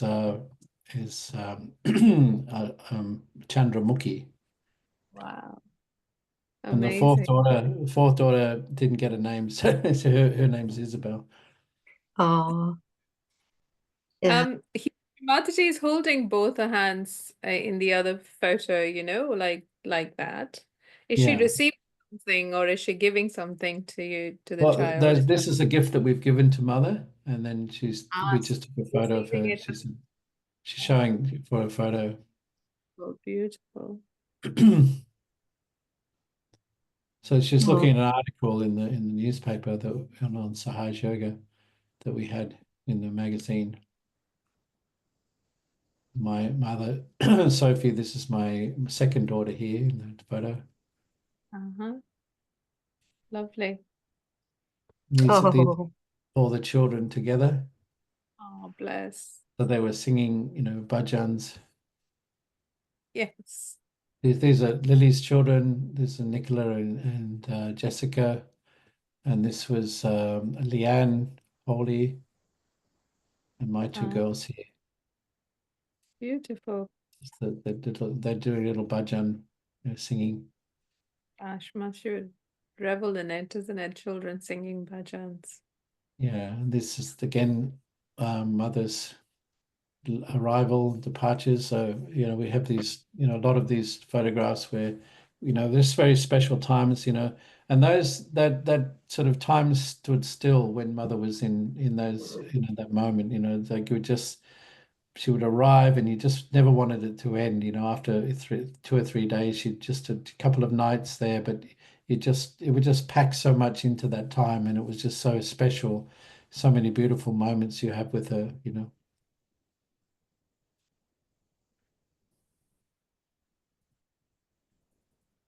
So we had some very interesting gatherings. So we'd have like a meal together, and we'd basically she'd Hmm. go shopping, and then we go to try to find a restaurant.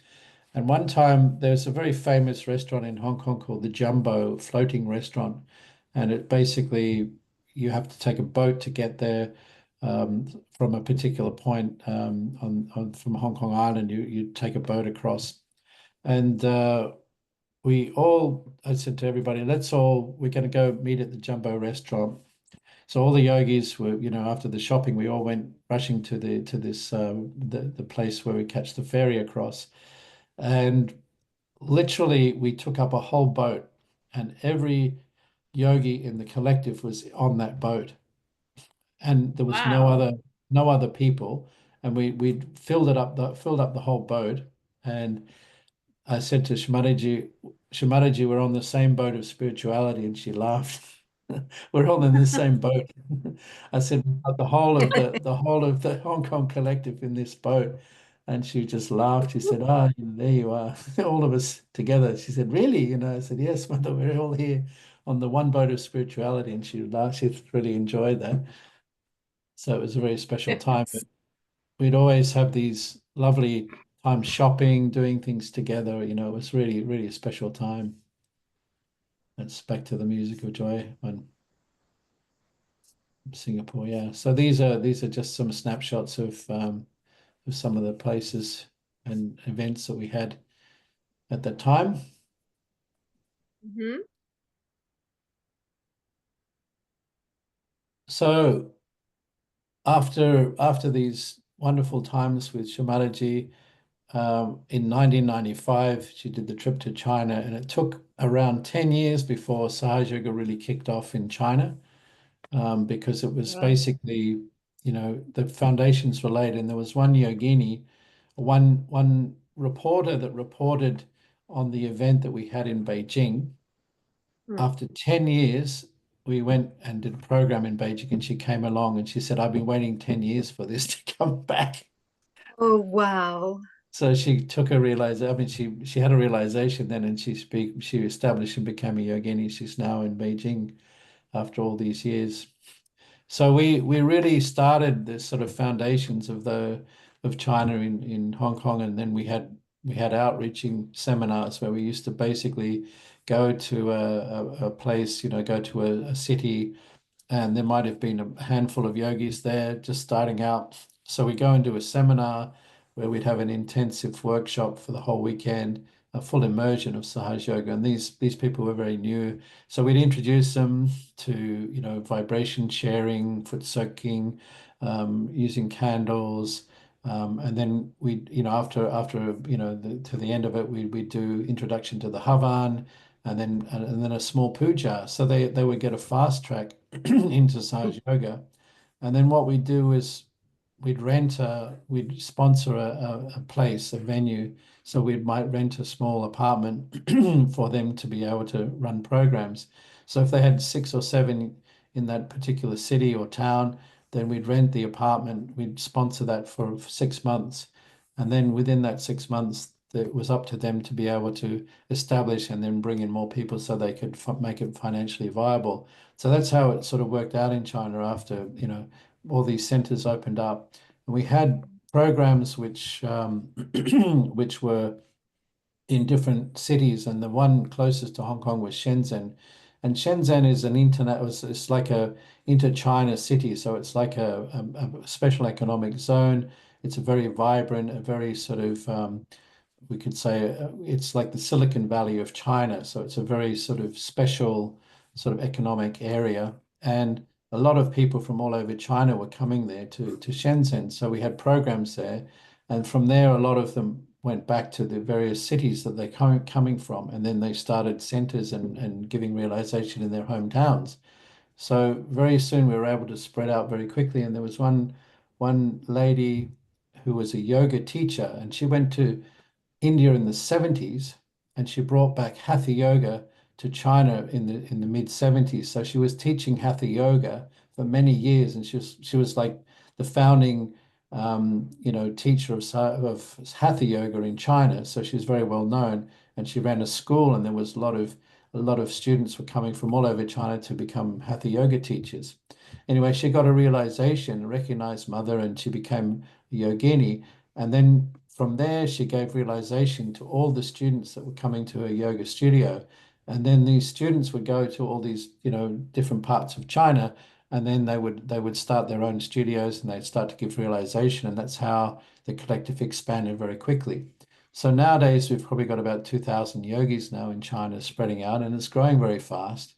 Yogis are very dynamic, and they're very focused, giving realization. And we have a very structured approach, which I think is very similar in Hong Kong as well. We have sort of the introductory program, intermediate, and advanced program. So it's like a progression. So people sort of have various stages of knowledge. After 12 weeks, they've got a good foundation of Sahaj. And we usually break it into 4 or 6 weeks programs, so they can really establish well. And we give them a chance to sort of, obviously come to the pujas, and as they get more advanced, they learn about pujas, about havans and all these things, mantras. And it's very systematic, but the Chinese, the approaches work very, very well. And I think in different countries they have different approaches, but this seems to work quite well in China, and I know in other parts of Asia they do similar. So it's slowly working out. It is in those early days it was tough. We had to make a lot of sacrifices. I talk about the highlights because there were some harder times, of course. It's been a difficult journey in some respects. But it's really fulfilling when you see now that so much has worked out, and you can see that the next generation's coming up, and they're really dynamic, and they're doing a lot of good work, and we're trying to kickstart Korea after Seoul. We're trying to sort of establish. We've got online programs. We last year we did a tour in Korea, South Korea. Um, it was quite successful. We gave realization to quite a few people, but it's very hard for them to establish in Sahaj. So we're hoping that this year there'll be a bit of a breakthrough. There'll be some. We need Yuva Shaktis, people that have got time and they've got a desire to go and spread Sahaj Yoga, to go and spend time in Seoul. They can teach English. They can get work there, but they can help as a foundation to establish something there. Is English well known in Korea? Like if you go with no Korean, how? I would say, educated people speak English. It's the younger generation generally speak um, English, but the older generation, they don't speak Korean. So the average, you go to the market, most people have few words of English, but they're very friendly. They're very nice people. The Korean people are very nice. They've got this hospitality, Asian hospitality. So they're very generous. They're very nice people, and very conditioned. I think that's a challenge because I think they are very either traditional Korean. They have the Buddhist traditional Buddhism. They have the Christian side of things. So the older generation is very stuck. The newer generation is K-pop, K-drama, and all these superficial things. They do a lot of plastic surgery and things like that. So very, very different culture. It's There are amazing seekers there. Sorry, it's amazing the influence they have from South Korea onto the schools, even here in England, the popularity.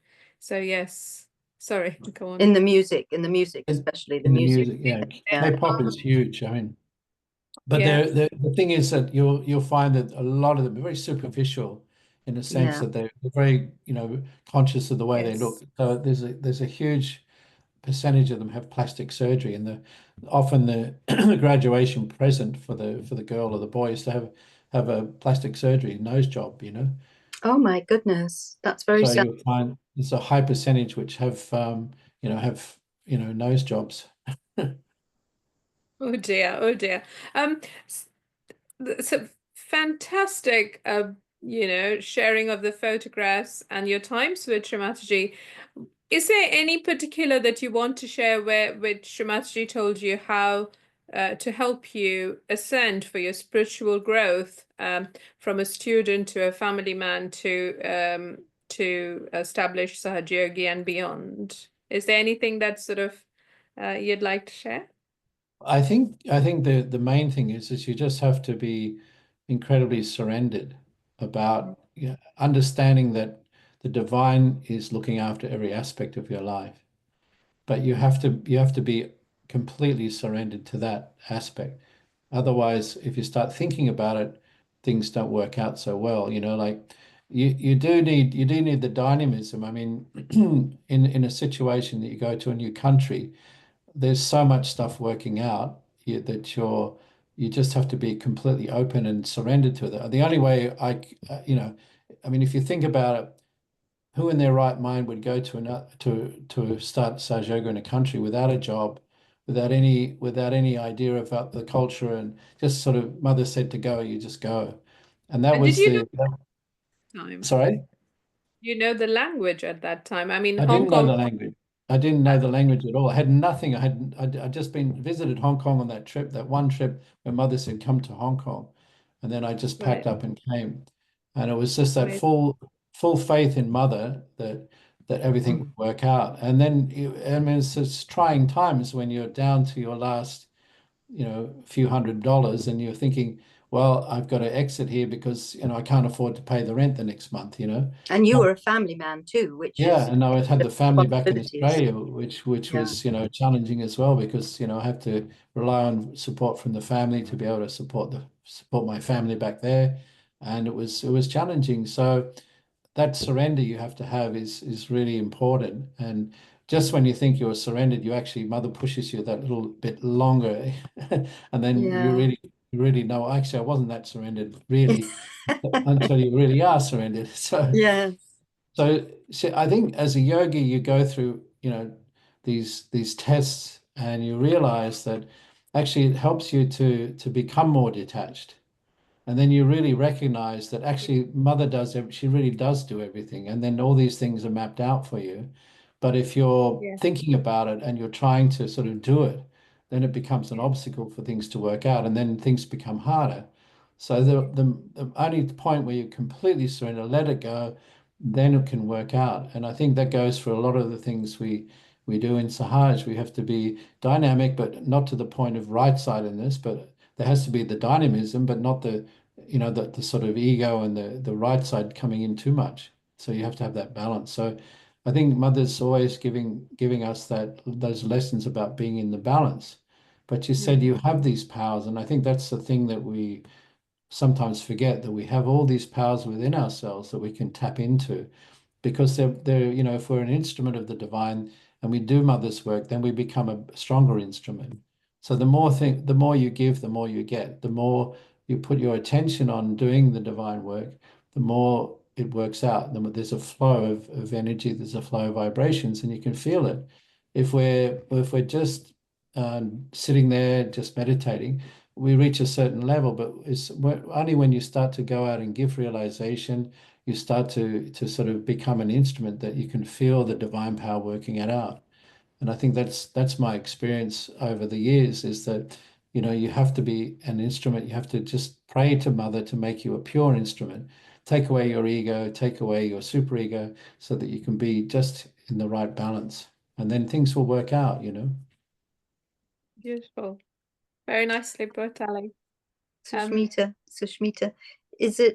do we have time to ask in the pause, in the break? Alex was going to talk about being with Please, mother and things that she said that was so sweet.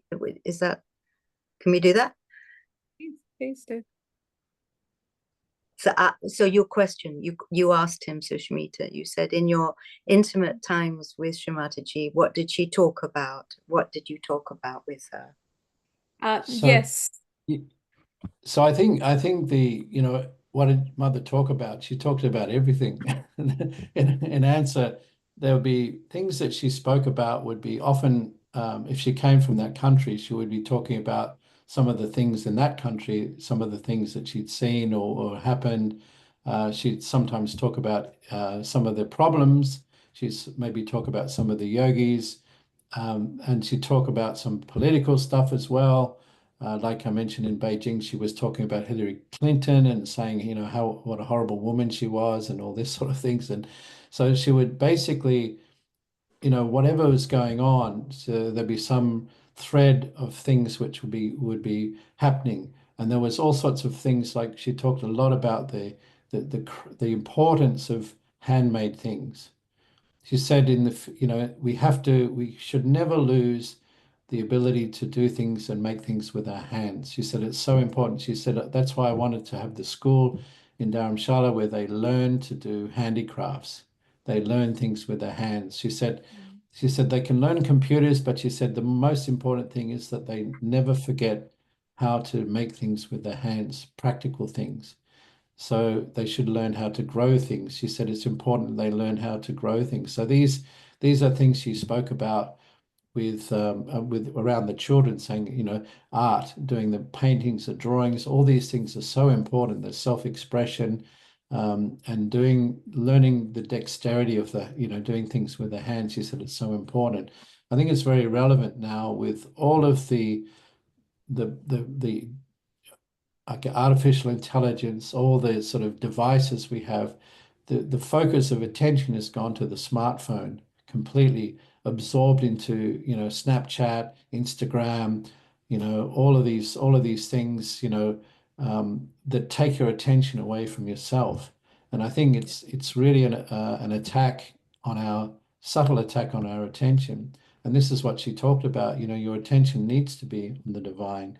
It needs to be on me. You need to be able to channel your energy and focus so that you can reap the vibrational benefit from the divinity that's there in front of you. And I think, you know, when she said, you know, just feel the vibrations. Every time I spend time with it, it was basically, you know, how do you feel the vibrations? And then we talk about different things. And she says, see the vibrations from this politician. Horrible, horrible fellow.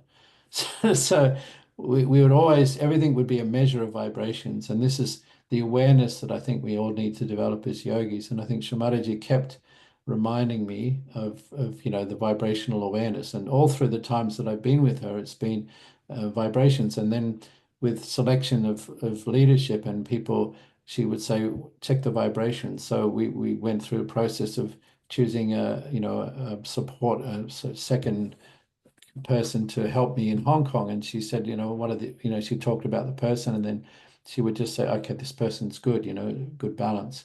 And then she'd check the vibrations. So these are practical things that she would always.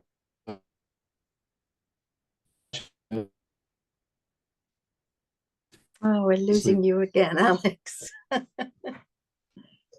could you repeat that last sentence? We didn't get that.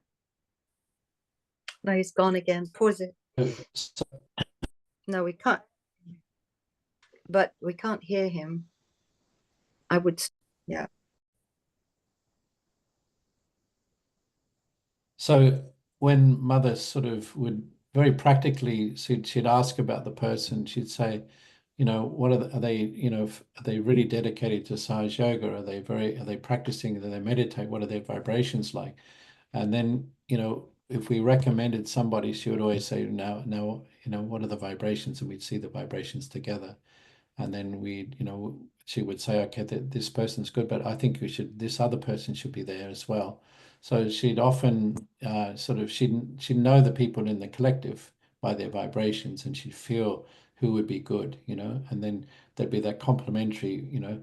In those days, you know, it was usually one coordinator would be there, and then mother would choose that person, and then they would be doing all the work. And you know, in Hong Kong's situation, it was good to have a Chinese as a backup, you know, someone there that could help to translate to do the backup. So she chose Edwin and Lily, which were, you know, two a yogini and a yogi, both Chinese, that could basically provide that interface into the Chinese and help that, you know, to translate and do those sort of practical things as well. So it worked very well, and I think you know, mother's attention and love was just, you could feel that presence, you know, all the time, you know, in your meditations when mother's attention's on you.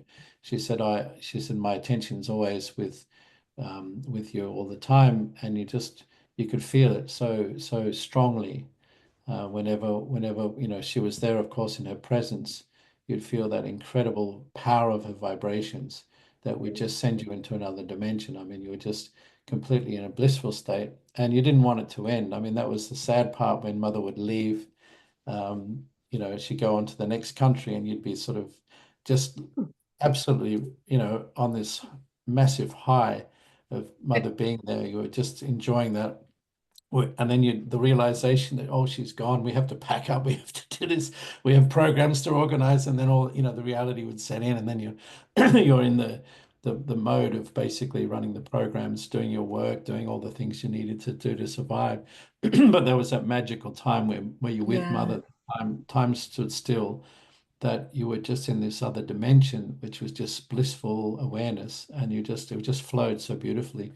And I think these are the moments that you really cherish looking back. And other yogis that haven't experienced that, it's hard to explain, but it's like, you know, when you're going to a puja, you just feel that incredible depth of vibration and experience. When you're with mother, that was all the time, and a very to amplified 10 times, you know, it was really, really special times. So the moments that mother would talk, you know, many topics like food, culture, handicrafts. She spoke a lot about the arts, handicrafts, how important it was. The food, she said it's very important that people have good, nutritious food. She talked about the children and about the school. My children went to Dharamshala, so we spoke a lot about the ISPS and how important it was for the children. More about it, please. Some things that stand out for you, and also So she said it's important that the children have that foundation of spirituality. And she said once they have that foundation, they'll be right set for life. They'll be able to have those values and that spiritual understanding. She said then they'll become pure instruments. And she said that next generation is going to take Sahaja Yoga to a much higher level. And she said they'll be the future leaders. She talked about that as well, that these children coming up will be our future leaders. They'll be able to take, bring spirituality to the forefront, in the worldly affairs. And she often spoke about how the culturally that the Chinese and Indians were very, very, very similar. There shouldn't be that division between Chinese and Indians, because she said actually they're very similar in their culture, very traditional cultures. She said a very old culture. They have that Asian respect for each other. And she said that it's a shame that there's this conflicts that often come up with India and China, because it would be she said if they work together, they'd be great. It would be so much better. So these are a couple and of did she things like, talk about yeah, so go yeah, on. go on. No, these were some of the highlights that I can remember. Culture, music, food, politics, all these things about the cultures, the countries, and then they were talking, should focus a lot on the problems of at the particular time that they were dealing with, individuals in the collective which were causing problems. And she'd often come and she'd say, this woman so and so, she's a witch, or something like that. And then all of a sudden she'd ask this woman to get out of the collective, and then the vibrations would pick up, and you realize actually this woman was just all the time undermining everything and creating divisions and problems within the collective. And Mother would just, she'll be a problematic person. You try to deal with it, but Mother would just say, "Ah, stupid woman, get her out," So these sorts of things that Mother would do would often have a very profound impact on the collective, because you just feel some negativity got pulled out of the collective, and the vibrations would pick up. And we've had a couple of examples of that over the years, where we had groups that sort of broke away. Mother talked about we shouldn't form groups. So that's exactly what happened. The Chinese group got together, they got their own ashram, then all of a sudden they had their own programs, and then they stopped coming to the collective. They said, we're doing our own programs. And they went completely off, and then they started attacking me and attacking the collective. And Mother threw them out of Sahaj. She said, these people have gone completely off. They're catching on Ega. She said, once they're catching on Ega, I can't fix them. They've got to get out of Sahaj Yoga. Useless people. And then I was shocked, because this half our collective, 20 people got sort of kicked out of the collective at once. So did any of them come back later? Did any of them come back later, like being we had out? a couple that came back later, and then one of the ones that came back later was creating the problems again for more, the last 5 years. 5 years ago started the same attacks and problems. So they just become like a medium for negativity, and they're not aware of it. And it's all Mother threw them out, and then they came back in, and we gave them, I shouldn't have given them that opportunity, because I think one of them's still okay, but then this other woman, she turned, she went right off again. Because they have these weaknesses. They may want to be part of Sahaja Yoga. They may actually have that desire to be with Mother, but somehow there's weaknesses in them which just become conduits for negativity, creating divisions. And that's why Shri Mataji was very she was, what's the word, she wasn't tolerant of that. Yes. She just get this person out. I know. And that kind of made me realize, how how important it is that we consciously, all of us need to introspect and look at our vibrations. And if somebody in the collective, I mean, if they're going off and you can see it, you really have a duty to sort of say to them, look, hey, your vibrations aren't good. Do you want some vibrations? Help them. Because sometimes it's just gradual and they just drift away. And then if you see how people start to look at negative things, the criticizing, looking at others and criticizing others. And this is how it creeps in, where people start to form their own little groups of people, and then this negativity sort of festers, and then all of a sudden there's a big group, and then somehow Mother just spins them out, and then even without her being here now, we have this constant cycling. People spin out, and the negativity goes. But I think it's very important. It's very important that people start to sort of introspect and seeing, what their internal problems are that they need to work on. What are the things, imbalances they have? What are the patterns of thinking they have which are causing imbalance? And this is something that as a yogi we have to introspect and really meditate and see what are the deficiencies we have. How can we improve ourselves? It's a constant, introspection and trying to evolve and improve. And I think one of the blessings of being in an ashram is that you're confronted with this stuff all the time. Your ego comes up and you see yourself reacting. You basically have to witness a lot and see yourself interacting with people. And I think now that there's not a lot of emphasis on living in ashrams, it's often difficult to know what people are like, because you just see them once a week, Jai Shri Mataji, they sing bhajans, they've got a smile on their face. You don't really know what they're like to live with, and they may be problematic that you don't know anything about them. So sometimes you sort of you can live in a bubble and not really understand what the dynamics are. And sometimes Mother creates the dramas because you always have these dynamics working out in a collective, where we can see that how the negativity creeps in and then creates divisions and disaffected yogis. Then they become, they can see their focus is changing. And then all of a sudden they become a conduit for, like you said, Felicity, for negativity to work.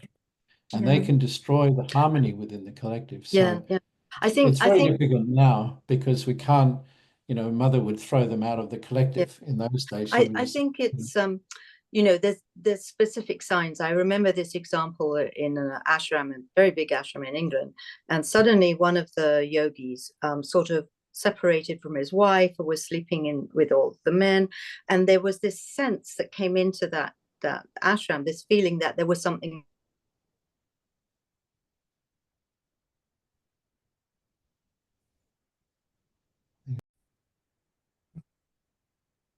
Yeah, I think that's really what you were saying about the collective and how these divisions start to come in. And we had this example also in England in one of the ashrams, where suddenly the husband stopped sharing the room with his wife and moved in with the boys' dorm. And you could feel this sense coming into the collective, like, oh, what's going on? Is there a problem with her? And these things. And then Shri Mataji came and she basically completely told him off. And she also, what she said at the time was, if you, as a yogi, if you are looking at the collective and you feel there's a problem with the collective, she said, no, the problem is with you. That you are creating divisions, your ego is seeing problems. She said, I am working everything out. She said, you may see things, negative situations. And she said so clearly, she said, if allow negative things to come up and clear out. I am working on that. It's not your job to do that. And don't put attention on negative things. If you see something and it causes a reaction in you, it's your problem. You have to work out, why am I reacting to that? And then once you let that go, anything that tries to take you away from the collective, anything that puts an idea in your head that that is going to create a division. And as you said, Alex, it starts with little things. There's little things. And if you listen to these little criticisms, these little, oh, that person is, oh, that is happening, it builds more, and it creates, and you can feel it within your collective. It starts to become disharmonious. So when you see things, and it's okay, often, you know, we're all different, we're all growing, we're all changing, and you can see things in another person. It's easy to see the faults of another person, but allow them to have that time. Use your vibrations, give vibrations. You know, it's not. I lost her again. Oh, wait. So some of the things that Mother had mentioned about, you know, we as a leader, you have to be very strong to be able to deal with problematic people. And I remember she said, you know, you have to deal with them, correct them. You know, she said you need to correct them. And the problem now is that it's very hard because there's no one there to correct anybody, really. I mean, a council situation, there's always some differences of opinion within the council to correct individuals within the collective. So it's very hard if somebody is really, unless they're doing some serious damage to Sahaj, then it's often difficult for them to be put out of Sahaj or be corrected in any way. So in a collective leadership sense, there's always differences of opinion is a problem. Whereas in the early days, I mean, Mother gave that authority to the leaders. And I think we have evolved, yogis have matured, and for the most part, things work quite well. But I think as individuals, we have to introspect and see, if we're going off, and then if we should have the humility to take advice from somebody. I know that there's yogis which, established and very strong, deep yogis which can help to set people right. So in different countries, I mean, the CC has been trying to advise and help in circumstances. And I was on the CC for 8 years. So that was an interesting experience for me, because you realize that actually you can't really do much but surrender to the divine. Yeah.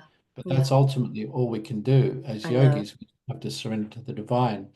And I always see it as a play. You always have these characters which pop up that test you, that create the drama in the play, that you often need that drama for people to evolve, to see through it. So you have, people that want to cling on to the past in terms of the leadership. They want to hang on to their positions, but it's an illusion, because ultimately the only reason we exist on this planet now is for our own evolution, for our own ascent.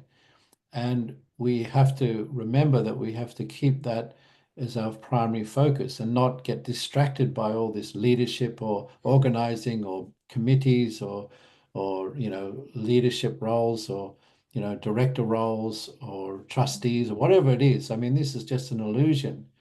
And somehow Sahaj Yoga has to always be foremost a spiritual movement, not an organization, not a religion, because in a sense, it's a true religion, but if we become bureaucratic, if everything is controlled centrally, then it's lost it. And I think in 2008, if you remember that speech that Mother gave, where she said, everybody's responsible. You have to become your own guru. Are you at the level of a guru? How many gurus are there? She put it to us. We have to become our own gurus. And I think Sahaj Yoga has to be a dynamic of each individual's reaching that state of higher awareness and manifesting that divinity within us and becoming those instruments. And if we don't reach that state of consciousness in our lifetime, then we've lost it. We've failed. And I think collectively it works out that if we reach up to that point, because it'll bring everybody up, collectively it'll work out the world. And I think this is what Mother was saying. It's up to us, because we are the conduits for this divine energy, that we have to recognize the importance of maintaining that connection with the divine. If we don't have that connection, then we're just like ordinary people, and we'll make the same mistakes. And I feel that if we've lost that connection as yogis, sometimes people get caught up with this idea that they're a trustee or a leader or whatever it is. and they have this role and responsibility. These trusts and these organizational structures are just there for the administration, for the recognition of a particular, group in society, that we're a registered body or whatever it may be. But essentially, that's all irrelevant, because there's only that relationship with you and Shri that is the reality of this world.